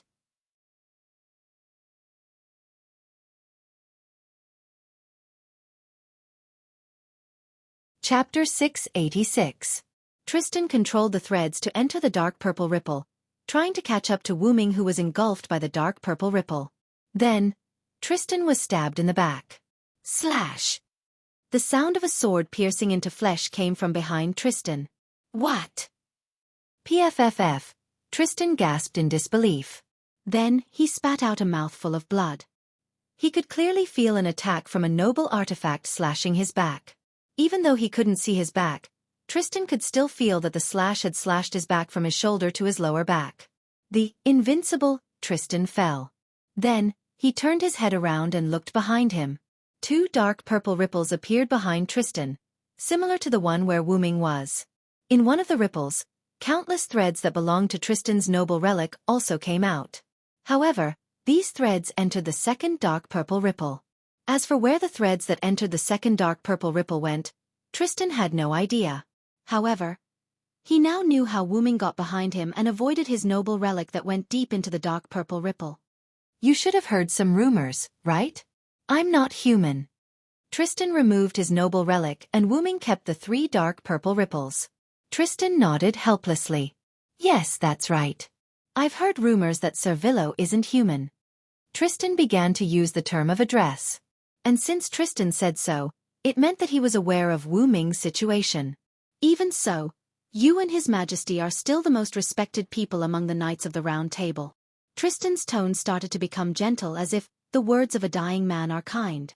However, Wu Ming kicked Tristan unhappily. All right, you're talking like you're leaving. I've held back. I didn't hurt your spirit core. Although Tristan's back was slashed open by Wu Ming's noble artifact and he spat out a lot of blood, Tristan's spirit core was not injured at all. Servants were made of magical power. Whether it was blood, bones or anything else, they were all made of magical power. As long as the most important spirit core was not destroyed, and there was enough magical power, then the servant would not leave. Generally speaking, when a servant was injured, they would replenish their mana from their master. Although Tristan was a servant summoned by the Lion King, his master was not the Lion King. He was a servant summoned by the Holy Grail without a master. Not only Tristan, but all the Knights of the Round Table, including Tristan, had no followers. The only reason they were under the Lion King was because they were King Arthur's knights. If they wanted to rebel, the Lion King would not have used a command charm to control them. This was also the reason why the Lion King allowed the knights to make a choice in the beginning. It was because the Lion King was not their master, so they had the right to choose for themselves. To become the king's sword in the Lion King's hand, or to become the imperial sword that stabbed the Lion King. Some people chose to become the Lion King's sword, and some people became the Death Admonishers. After that, the Lion King's sword slaughtered the Death Admonishers who held the imperial sword. Therefore, as the Lion King's blade, Tristan wasn't the Lion King's follower. In addition, he didn't have the means to replenish his mana. Therefore, even if his spiritual core wasn't damaged, he could only leave the stage. "Are you going to save me?" Tristan asked in confusion. Wu Ming nodded as a matter of course. "Since your spirit core is not injured, then as long as I provide you with mana, you can recover." However, Tristan's face was still full of confusion. "Lord Varen, you've defeated me, so of course I'm yours to deal with, but please don't try to use me to deal with my king. If you do, I'll use my noble phantasm to kill myself in an instant after you heal me." The reason why Tristan chose to stand on the Lion King's side was because he was also the source of King Arthur's tragedy. Although his joke in his previous life was not the direct cause of King Arthur's death, King Arthur's death was also related to Tristan. Therefore, in this world, Tristan decided that no matter what, he would stand on the Lion King's side and completely become the Lion King's sword. Wu Ming, who had already guessed Tristan's thoughts, naturally would not let Tristan deal with the Lion King. "You and I are also colleagues. I don't need to use my colleagues to deal with my king. I need your strength only to get you to help me seize the Holy Grail from the Sun King in the west." That's right. Although Wu Ming felt that he also had the ability to seize the Holy Grail from the Sun King, he had now discovered Godatzi's trace. When Wu Ming and Tristan were fighting, Wu Ming discovered Godatzi hiding in the distance because he was constantly moving. Why did Wu Ming come to this singularity? Wasn't it to help Godatzi repair the singularity? And why did Wu Ming go to the desert in the west to find the Sun King? Wasn't it to obtain the Holy Grail? And the Holy Grail was to give it to Godatzi so that they could repair the singularity. By the way, it could also stop Artoria's stubborn thoughts. When the singularity was repaired, even the gods would not be able to affect this place. After all, the era had eliminated the gods, and the goddess Lungaminiad would also be eliminated by the era of repair. Although Artoria's change also attracted a lot of Wu Ming's attention, Wu Ming was not a person who put the cart before the horse. His primary goal was still to help Godatzi repair the singularity. And now that he had coincidentally found Godatzi, Wu Ming would definitely act together with her. And looking at the direction where Godatzi and the others were heading, it seemed that they had just walked out of the desert, so Wu Ming was not sure if they were going to return to the desert. Therefore, Wu Ming now needed a helper. "I need you to go to the desert and wait for orders to prepare for me to seize the Sun King's Holy Grail." Wu Ming's words made Tristan ponder. As the loser, he was not killed by the other party, so he would not be a knight if he did not return the Holy Grail. And the other party did not do anything against the Lion King, so it seemed that it was acceptable. Wu Ming's next words were the last straw that broke the camel's back. "Don't forget, the Sun King is also the Lion King's enemy. If you can help me eliminate the Sun King, then you will have done something that cannot be ignored." "I accept your proposal, Lord Villo."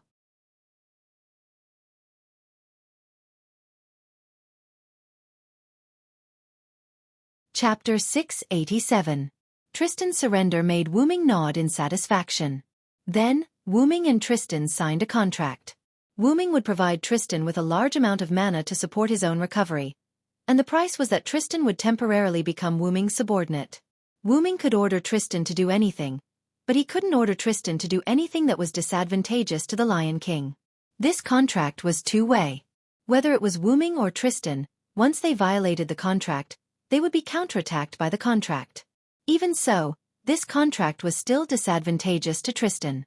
Firstly, the contract only required Wu Ming to provide mana, while Tristan had to listen to Wu Ming's orders. In comparison, the contract was quite disadvantageous to Tristan. Secondly, even if there was a counterattack from the contract, with Wu Ming's strength and means, Wu Ming wouldn't be in any situation at all. And if Tristan were to be counterattacked by the contract, the destruction of his spirit core would be the least of it. If it was more serious, Tristan's spirit foundation would collapse and he would be sent to the martyr's palace. However, this couldn't be helped. Who asked Wu Ming to be the strong? The strong wouldn't be bound by rules. Only the weak Tristan would be bound by the contract. This was the case in all aspects. After establishing a mana link with Tristan and providing Tristan with a large amount of mana to recover, Wu Ming looked at the pile of rocks not far away. In the battle just now, Wu Ming inadvertently found the hiding place of Gudatzi and the others. It should be there. Wu Ming was about to speak, but he suddenly thought of something and stopped Wu Ming. Then, Wu Ming snapped his fingers mischievously. A black-purple ripple appeared in the air above the pile of rocks. Then, a few large rocks that Wu Ming got from somewhere fell out of the black-purple teleportation gate. Ah! Senior! Watch out! Matthew's scream was the first to be heard. Those over there, please come out. Wu Ming deliberately lowered his voice and spoke to Gudatzi and the others in a rough voice. Although Tristan was puzzled as to why Wu Ming would change his voice to speak to the few hidden figures, he was still considered Wu Ming's subordinate after all.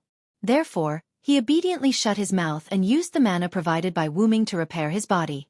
Although Gudatzi's group had hidden themselves well in the beginning, due to Tristan constantly changing positions during his fight with Wu Ming, Tristan had long since discovered Gudatzi's group.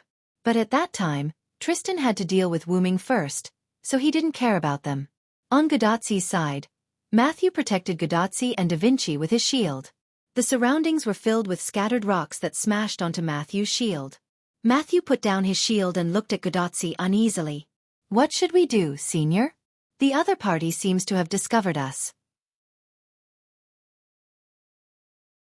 Because Wu Ming had added magic power to his words, Wu Ming's words sounded like he was whispering into the ears of Gudatzi and the other two. Because of this, whether it was Matthew or Gudatzi, they had already discovered that the other party's voice was not Wu Ming's. Dear Da Vinci, what should we do now? Gudatzi looked at Da Vinci in a panic. The reason why Gudatzi asked this was because Da Vinci did not show the slightest panic. Since the other party has discovered us, then let's go out. Da Vinci smiled lightly. After all, what else could they do other than go out? They didn't have any way to leave in an instant, so they could only go out and face the difficulties. Therefore, Gudatzi, Matthew, and Da Vinci walked out from the pile of rocks. The three of them approached Wu Ming and Tristan. Then Gudatzi spoke first. I'm sorry, we didn't mean to hide. You don't have to explain. But he suddenly interrupted Gudatzi. Then, Wu Ming looked at Tristan, who had recovered and was able to stand up. Go to the desert and wait for orders. If possible, find a place to completely recover your spirit base. At this moment, Wu Ming's voice was still rough. Yes, Sir Villo. Tristan responded and walked towards the west. Since the deal had been made, Tristan would obediently abide by it. After all, this was a knight. Tristan looked at Gudatzi and the other two vaguely. He had more or less guessed the other party's identity. However, he did not have the chance to return to the Holy City for the time being, so he could not report this news. However, Tristan did not think that a mere human master could affect the Lion King, so there was no need to be too concerned. Shaking his head, Tristan sped up and headed towards the desert area in the west. Gudatzi and Matthew watched the cold-looking knight leave. That knight with the strange bow should be Tristan. Suddenly, Da Vinci spoke. Wait. Da Vinci, what are you doing? Gudatzi looked at Da Vinci in panic. Matthew also moved his shield and prepared for battle. At this moment, Gudatzi and Matthew were extremely nervous. Past experience told Gudatzi and Matthew that if the conversation was not careful, it would definitely turn into a battle. And they did not seem to be able to defeat the knight in front of them. Listening to the other party's voice, the other party was not the person they knew. Even if the other party was related to the person they knew, they would have to talk slowly. However, Da Vinci spoke as if they were familiar with each other. How could this not make Gudatzi and Matthew worried? You two don't have to worry. Didn't you see that the other party didn't do anything? Da Vinci pointed at Wu Ming indifferently. Gudatzi and Matthew looked at Wu Ming and found that the other party did not do anything. Although there was indeed no movement, Gudatzi still quietly whispered in Da Vinci's ear. But, Da Vinci, it's better to be careful. To Chica, whispering to the people around you before you can distinguish whether the other party is an enemy or a friend, such behavior will cause the other party to be dissatisfied. Sigh. This voice is... Gudatzi and Matthew both looked at Wu Ming blankly. Because this time, Wu Ming used his own voice. Assassin. Senior Sira? Gudatzi and Matthew both shouted in surprise. Ming knowingly took off the helmet and clipped it to his waist. The knight who took off the helmet revealed the face that Gudatzi and Matthew were familiar with. Then, the face smiled and greeted Gudatzi and Matthew. "Long time no see, Tachika, Matthew."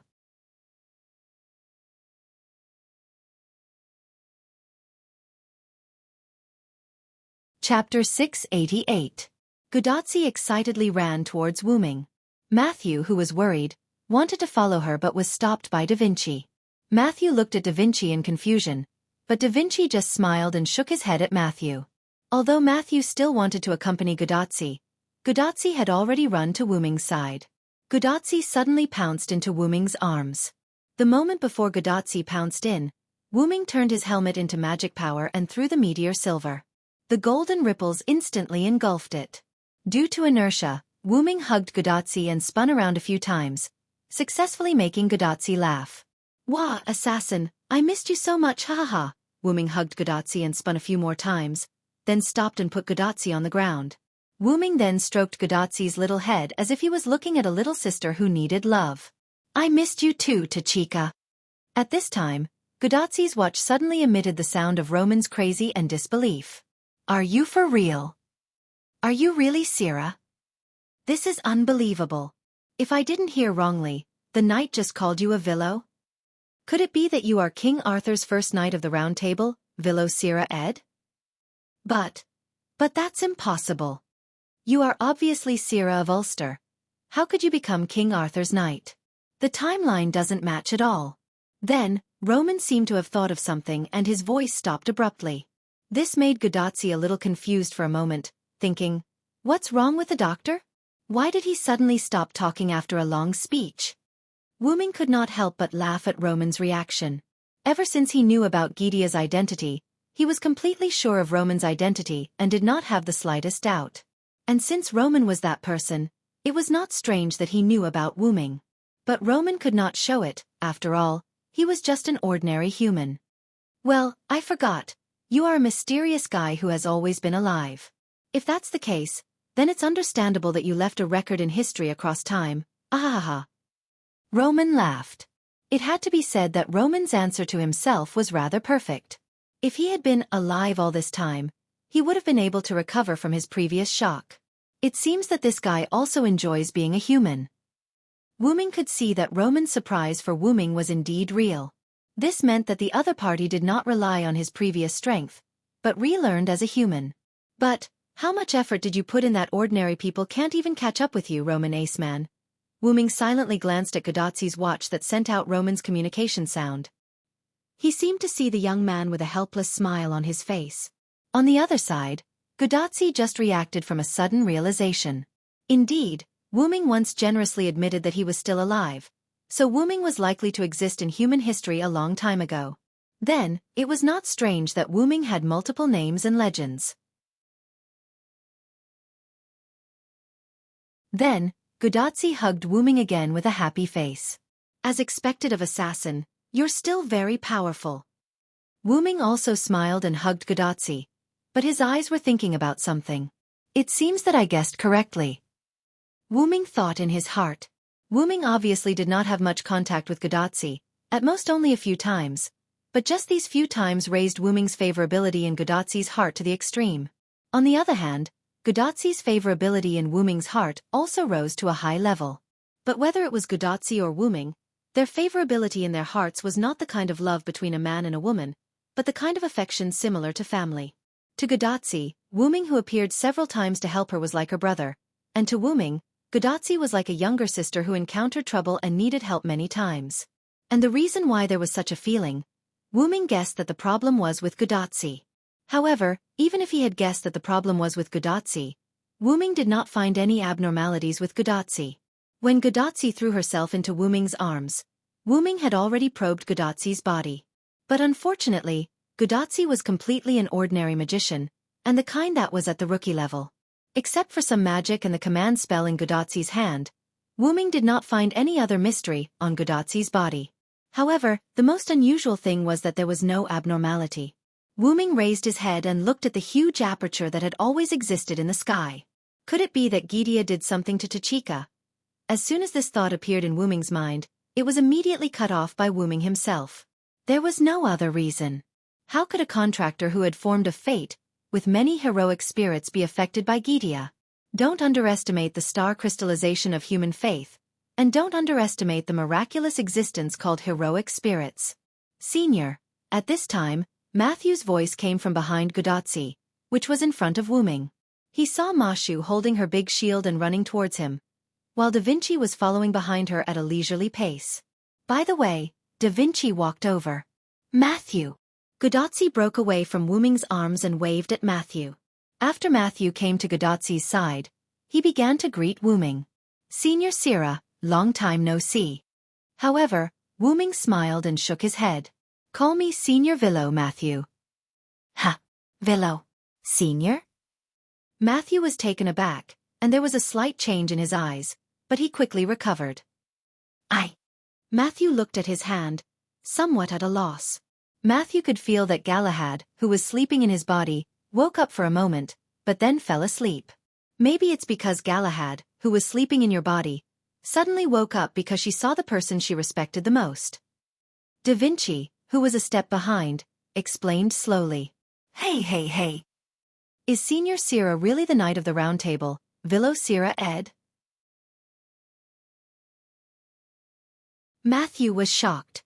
The answer to Matthew was Wu Ming's familiar yet unfamiliar words. It's the real deal, Junior. Ahem. Here, I'll explain to everyone the issue of the address between Galahad and Villo. No matter in any records, Galahad always called the Villo Senior. Da Vinci kindly reminded. So, I have two seniors. Ma Shu said with excitement and uneasiness. However, Wu Ming shook his head. Matthew, as a subservient, Matthew does have two seniors, but you have to remember, as Matthew Gillett, you only have one senior, and that is Tachika Fujimaru. After all, only Galahad Sr. was Villo Sira Ed, and Matthew Gillett Sr. was Gudatsi. Matthew and Gudatsi, who heard Wu Ming's words, were slightly touched. Just listen to assassin, Matthew. Gudatsi said to Matthew with a smile. Facing Gudatsi and Wu Ming's smiling faces, Matthew nodded heavily. Yes, Senior.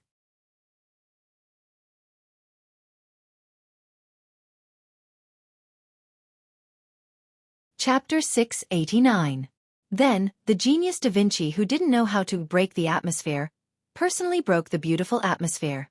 All right, it's about time to talk about the Villo. First of all, why did the Villo pretend that he didn't recognize us? Da Vinci's words made Roman, who had been listening through Gudatsi's watch communicator, react. Yeah, I would have forgotten if Da Vinci didn't mention it. Why did you change your voice and pretend that you didn't recognize us? Although Roman was good at judging the situation, since Da Vinci had broken the atmosphere, he had nothing to worry about. That's right. I really thought that it was going to turn into a battle again. Phew, Gudatsi said doubtfully and finally let out a sigh of relief. Also, the falling rocks were done by Senior Villo, right? Then why did Senior Villo do that? Matthew also looked at Wu Ming doubtfully. Cough. Actually, I had my reasons for doing that. Wu Ming coughed without changing his expression and then became serious. Could it be that you wanted to hide your relationship with Chaldea in front of the knight? Roman assisted Wu Ming by forcefully explaining.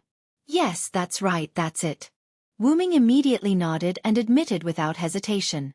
Thinking about it carefully, Assassin did recognize us after the knight left and used her real voice to talk to us. Gudatsi also pondered and said, That's right. After all, if I directly used my own voice, Tachika would definitely recognize me.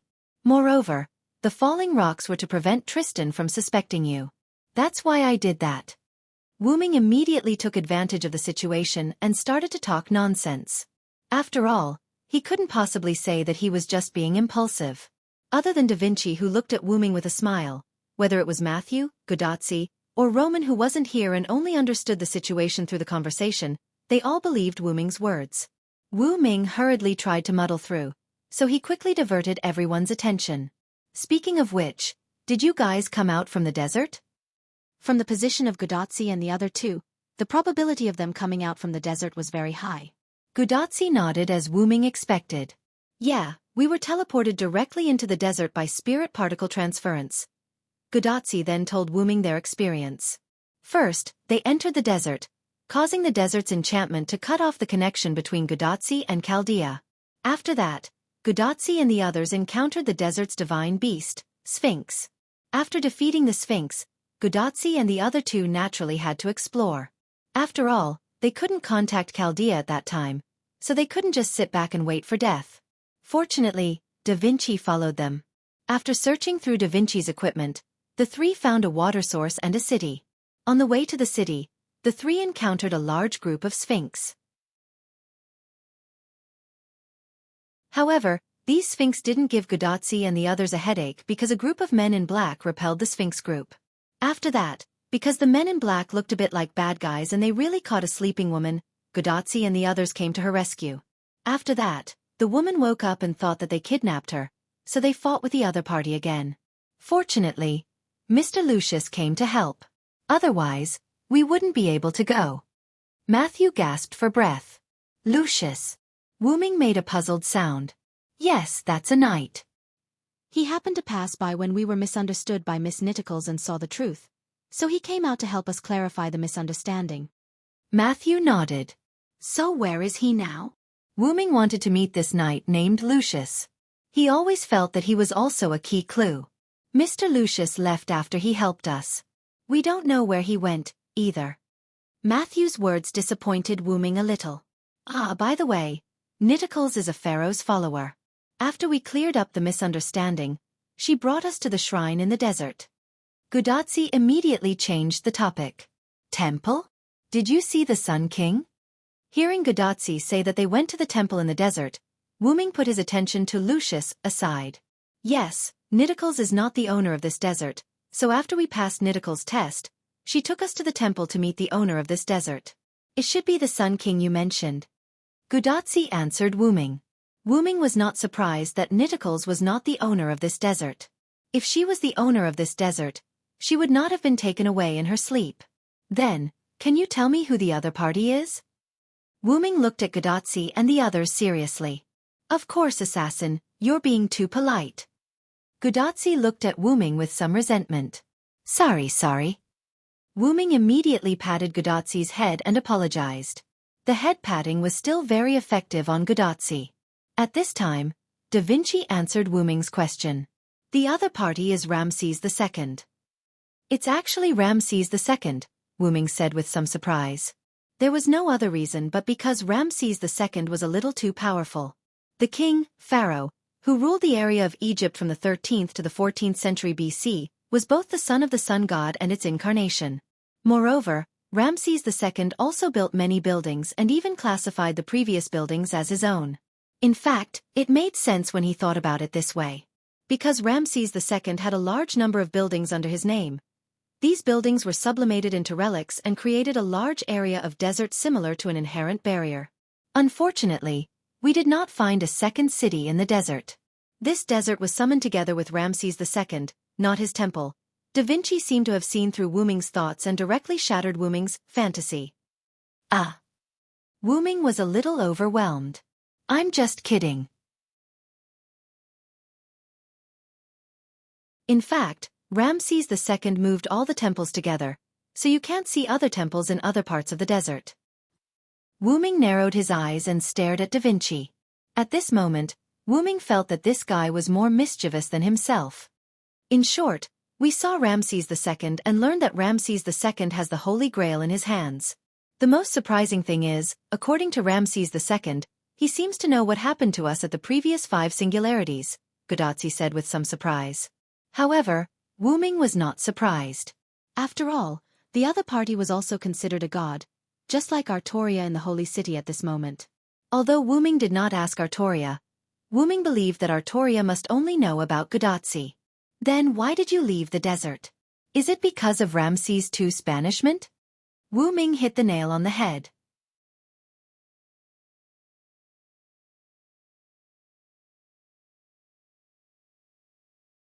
Chapter 690.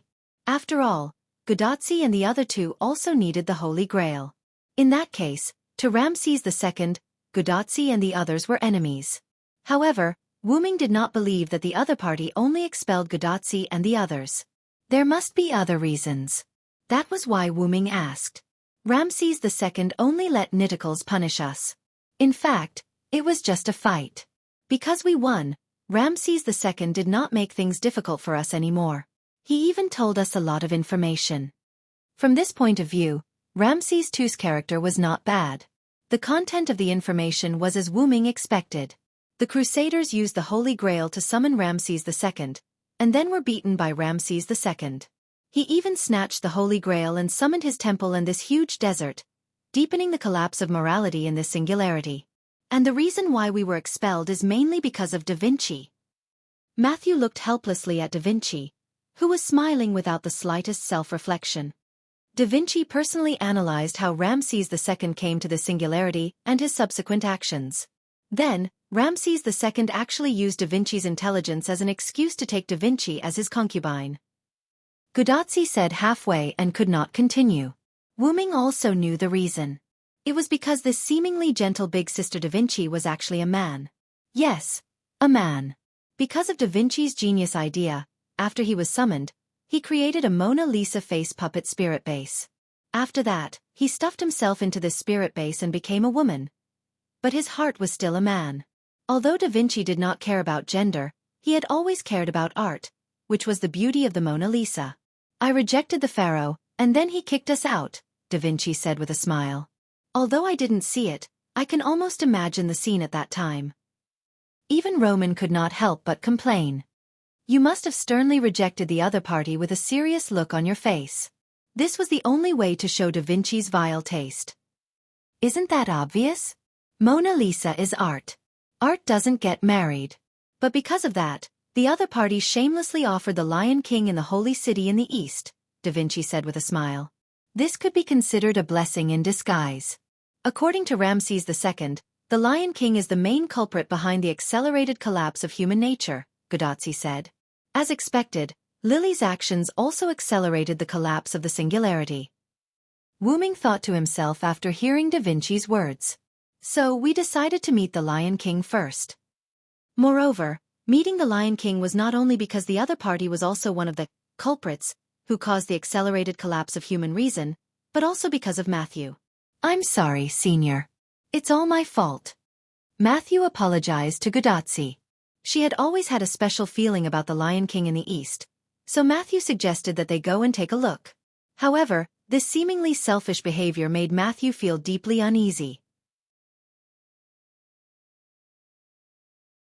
It's okay, Matthew. After all, I also want to meet the Lion King. Gudatzi didn't think that Matthew was wrong, and Gudatzi also had the intention of going to the Holy City to take a look. Matthew, you want to go to the Holy City to see the Lion King because of Galahad, right? Wu Ming asked. Yes, Mr. Villo, because according to Mr. Ramses II and Miss Nittacles, I learned that the knights under the Lion King seem to be Knights of the Round Table, Matthew explained. The Lion King who can take in the Knights of the Round Table. Is his real identity King Arthur? This made Matthew, who knew that the servant attached to him was Galahad, a little concerned. Your guess is right. The Lion King is King Arthur. I just came out of the Holy City and saw him. Wu Ming's words not only made Matthew sigh, but even Gudatzi, Da Vinci, and even Roman, who had not spoken and only listened, also sighed. The reason why Roman didn't speak was that he didn't know much about the situation before Gudatzi and the others left the desert, so he chose to listen. However, the Lion King used the Holy Spear, his body was developed, and the Holy Spear eroded the deified King Arthur. Ha! This made Matthew stunned. In other words, the other party is also a deity. Really, why do we always meet deity-level servants? Roman, who finally spoke, let out a sigh. Do you know about the recent saint selection held in the Holy City? Wu Ming thought for a moment and looked at the three. Saint selection? It seemed that they didn't know about it. Wu Ming nodded, then told the three of them what he knew about the saint selection, including the Lion King summoning almost all the Knights of the Round Table, making the knights choose to kill each other, and using the Holy Spear to store pure humans to preserve human specimens, and the Knights of the Round Table slaughtering humans who were not chosen. In short, Wu Ming told Gudatzi and the others all the information he could. This plan is too crazy. Isn't that abandoning almost all humans? Roman was the first to exclaim. The refugees just now were the saint selectors who were almost killed at the Holy City Gate, And the knight who chased the refugees was Tristan. It really is Tristan. Until now, when Wu Ming said it himself, Gudatzi and the others were completely sure that the knight with the bow was Tristan. Just like what Sira said, the other party is already a goddess, no longer a human. Da Vinci also let out a sigh. The reason why no one raised any doubts about King Arthur being a woman was because they already knew that King Arthur was a woman when they were at the Winterwood City Singularity, so they didn't have any doubts. So, to Chica, Matthew, do you still want to go to the Holy City? Roman's solemn voice came from Gudatzi's wrist. Da Vinci and Wu Ming also looked at the two of them. Gudatzi and Matthew looked at each other, then nodded at the same time. Of course we have to go. Since King Arthur has changed, we have to defeat her, Gudatzi said with great emotion. Mr. Galahad entrusted his power to me, so I will also shoulder the responsibility of being King Arthur's subject. I must stop King Arthur.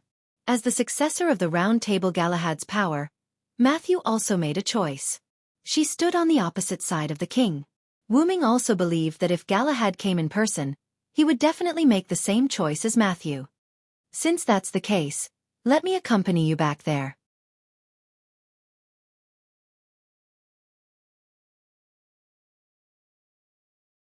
Chapter 691.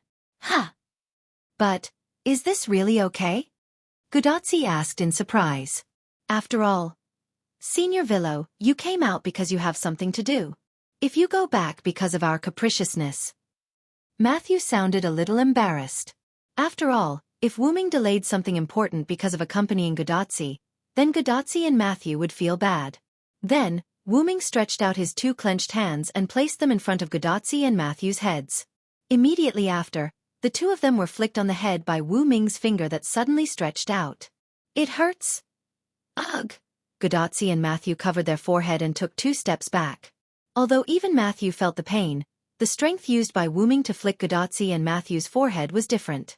After all, if he flicked Gudatzi's forehead with the same strength as he flicked Matthew's forehead, then Gudatzi's head would definitely be damaged. You two little idiots, what the hell are you thinking? My purpose is to find you. Why did Wu Ming come to this singularity?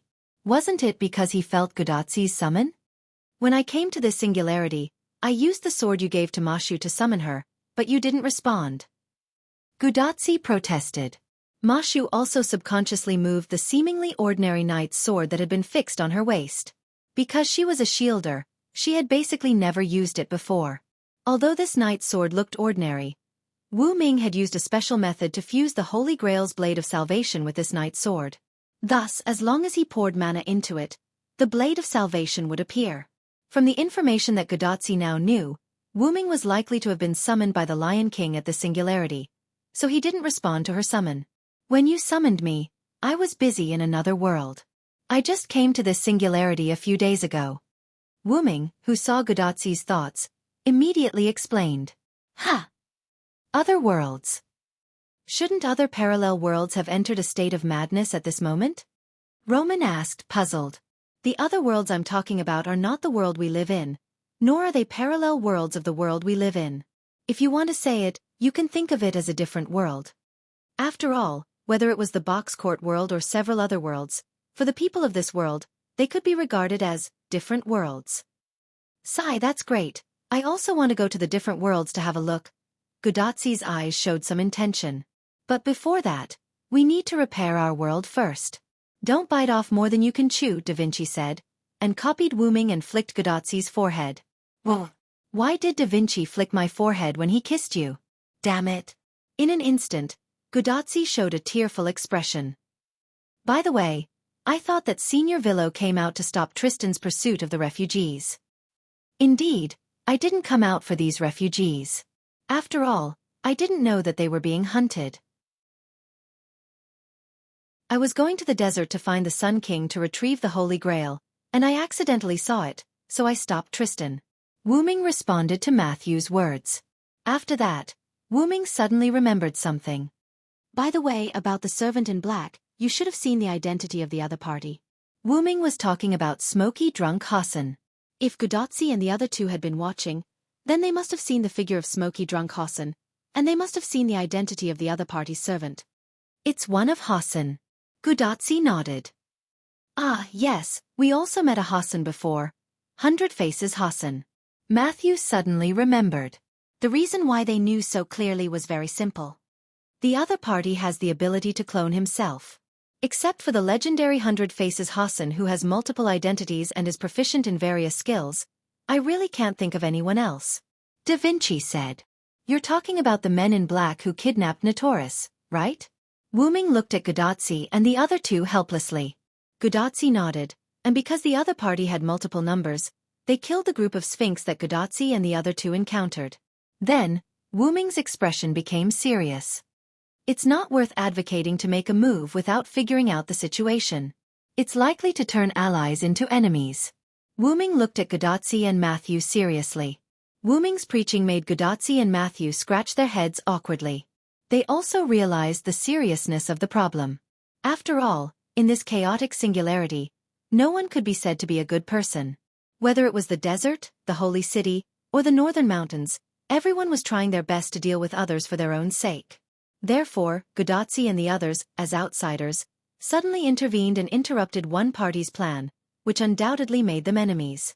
It would be fine if the rescued party became the backer of Gudatzi and the others, but the problem was that Gudatzi and the others only saved the subordinates of Ramses II, and the Helios king also expelled them. This time, they were in a dilemma. However, from the fact that the Helios king only drove Gudatzi and the others away instead of killing them, it could still be seen that the other party was being merciful. After all, whether it was the pharaoh or the king of gods, Pharaoh, who had defeated the Crusaders, it would be a piece of cake for him to get rid of Gudatzi and the other two.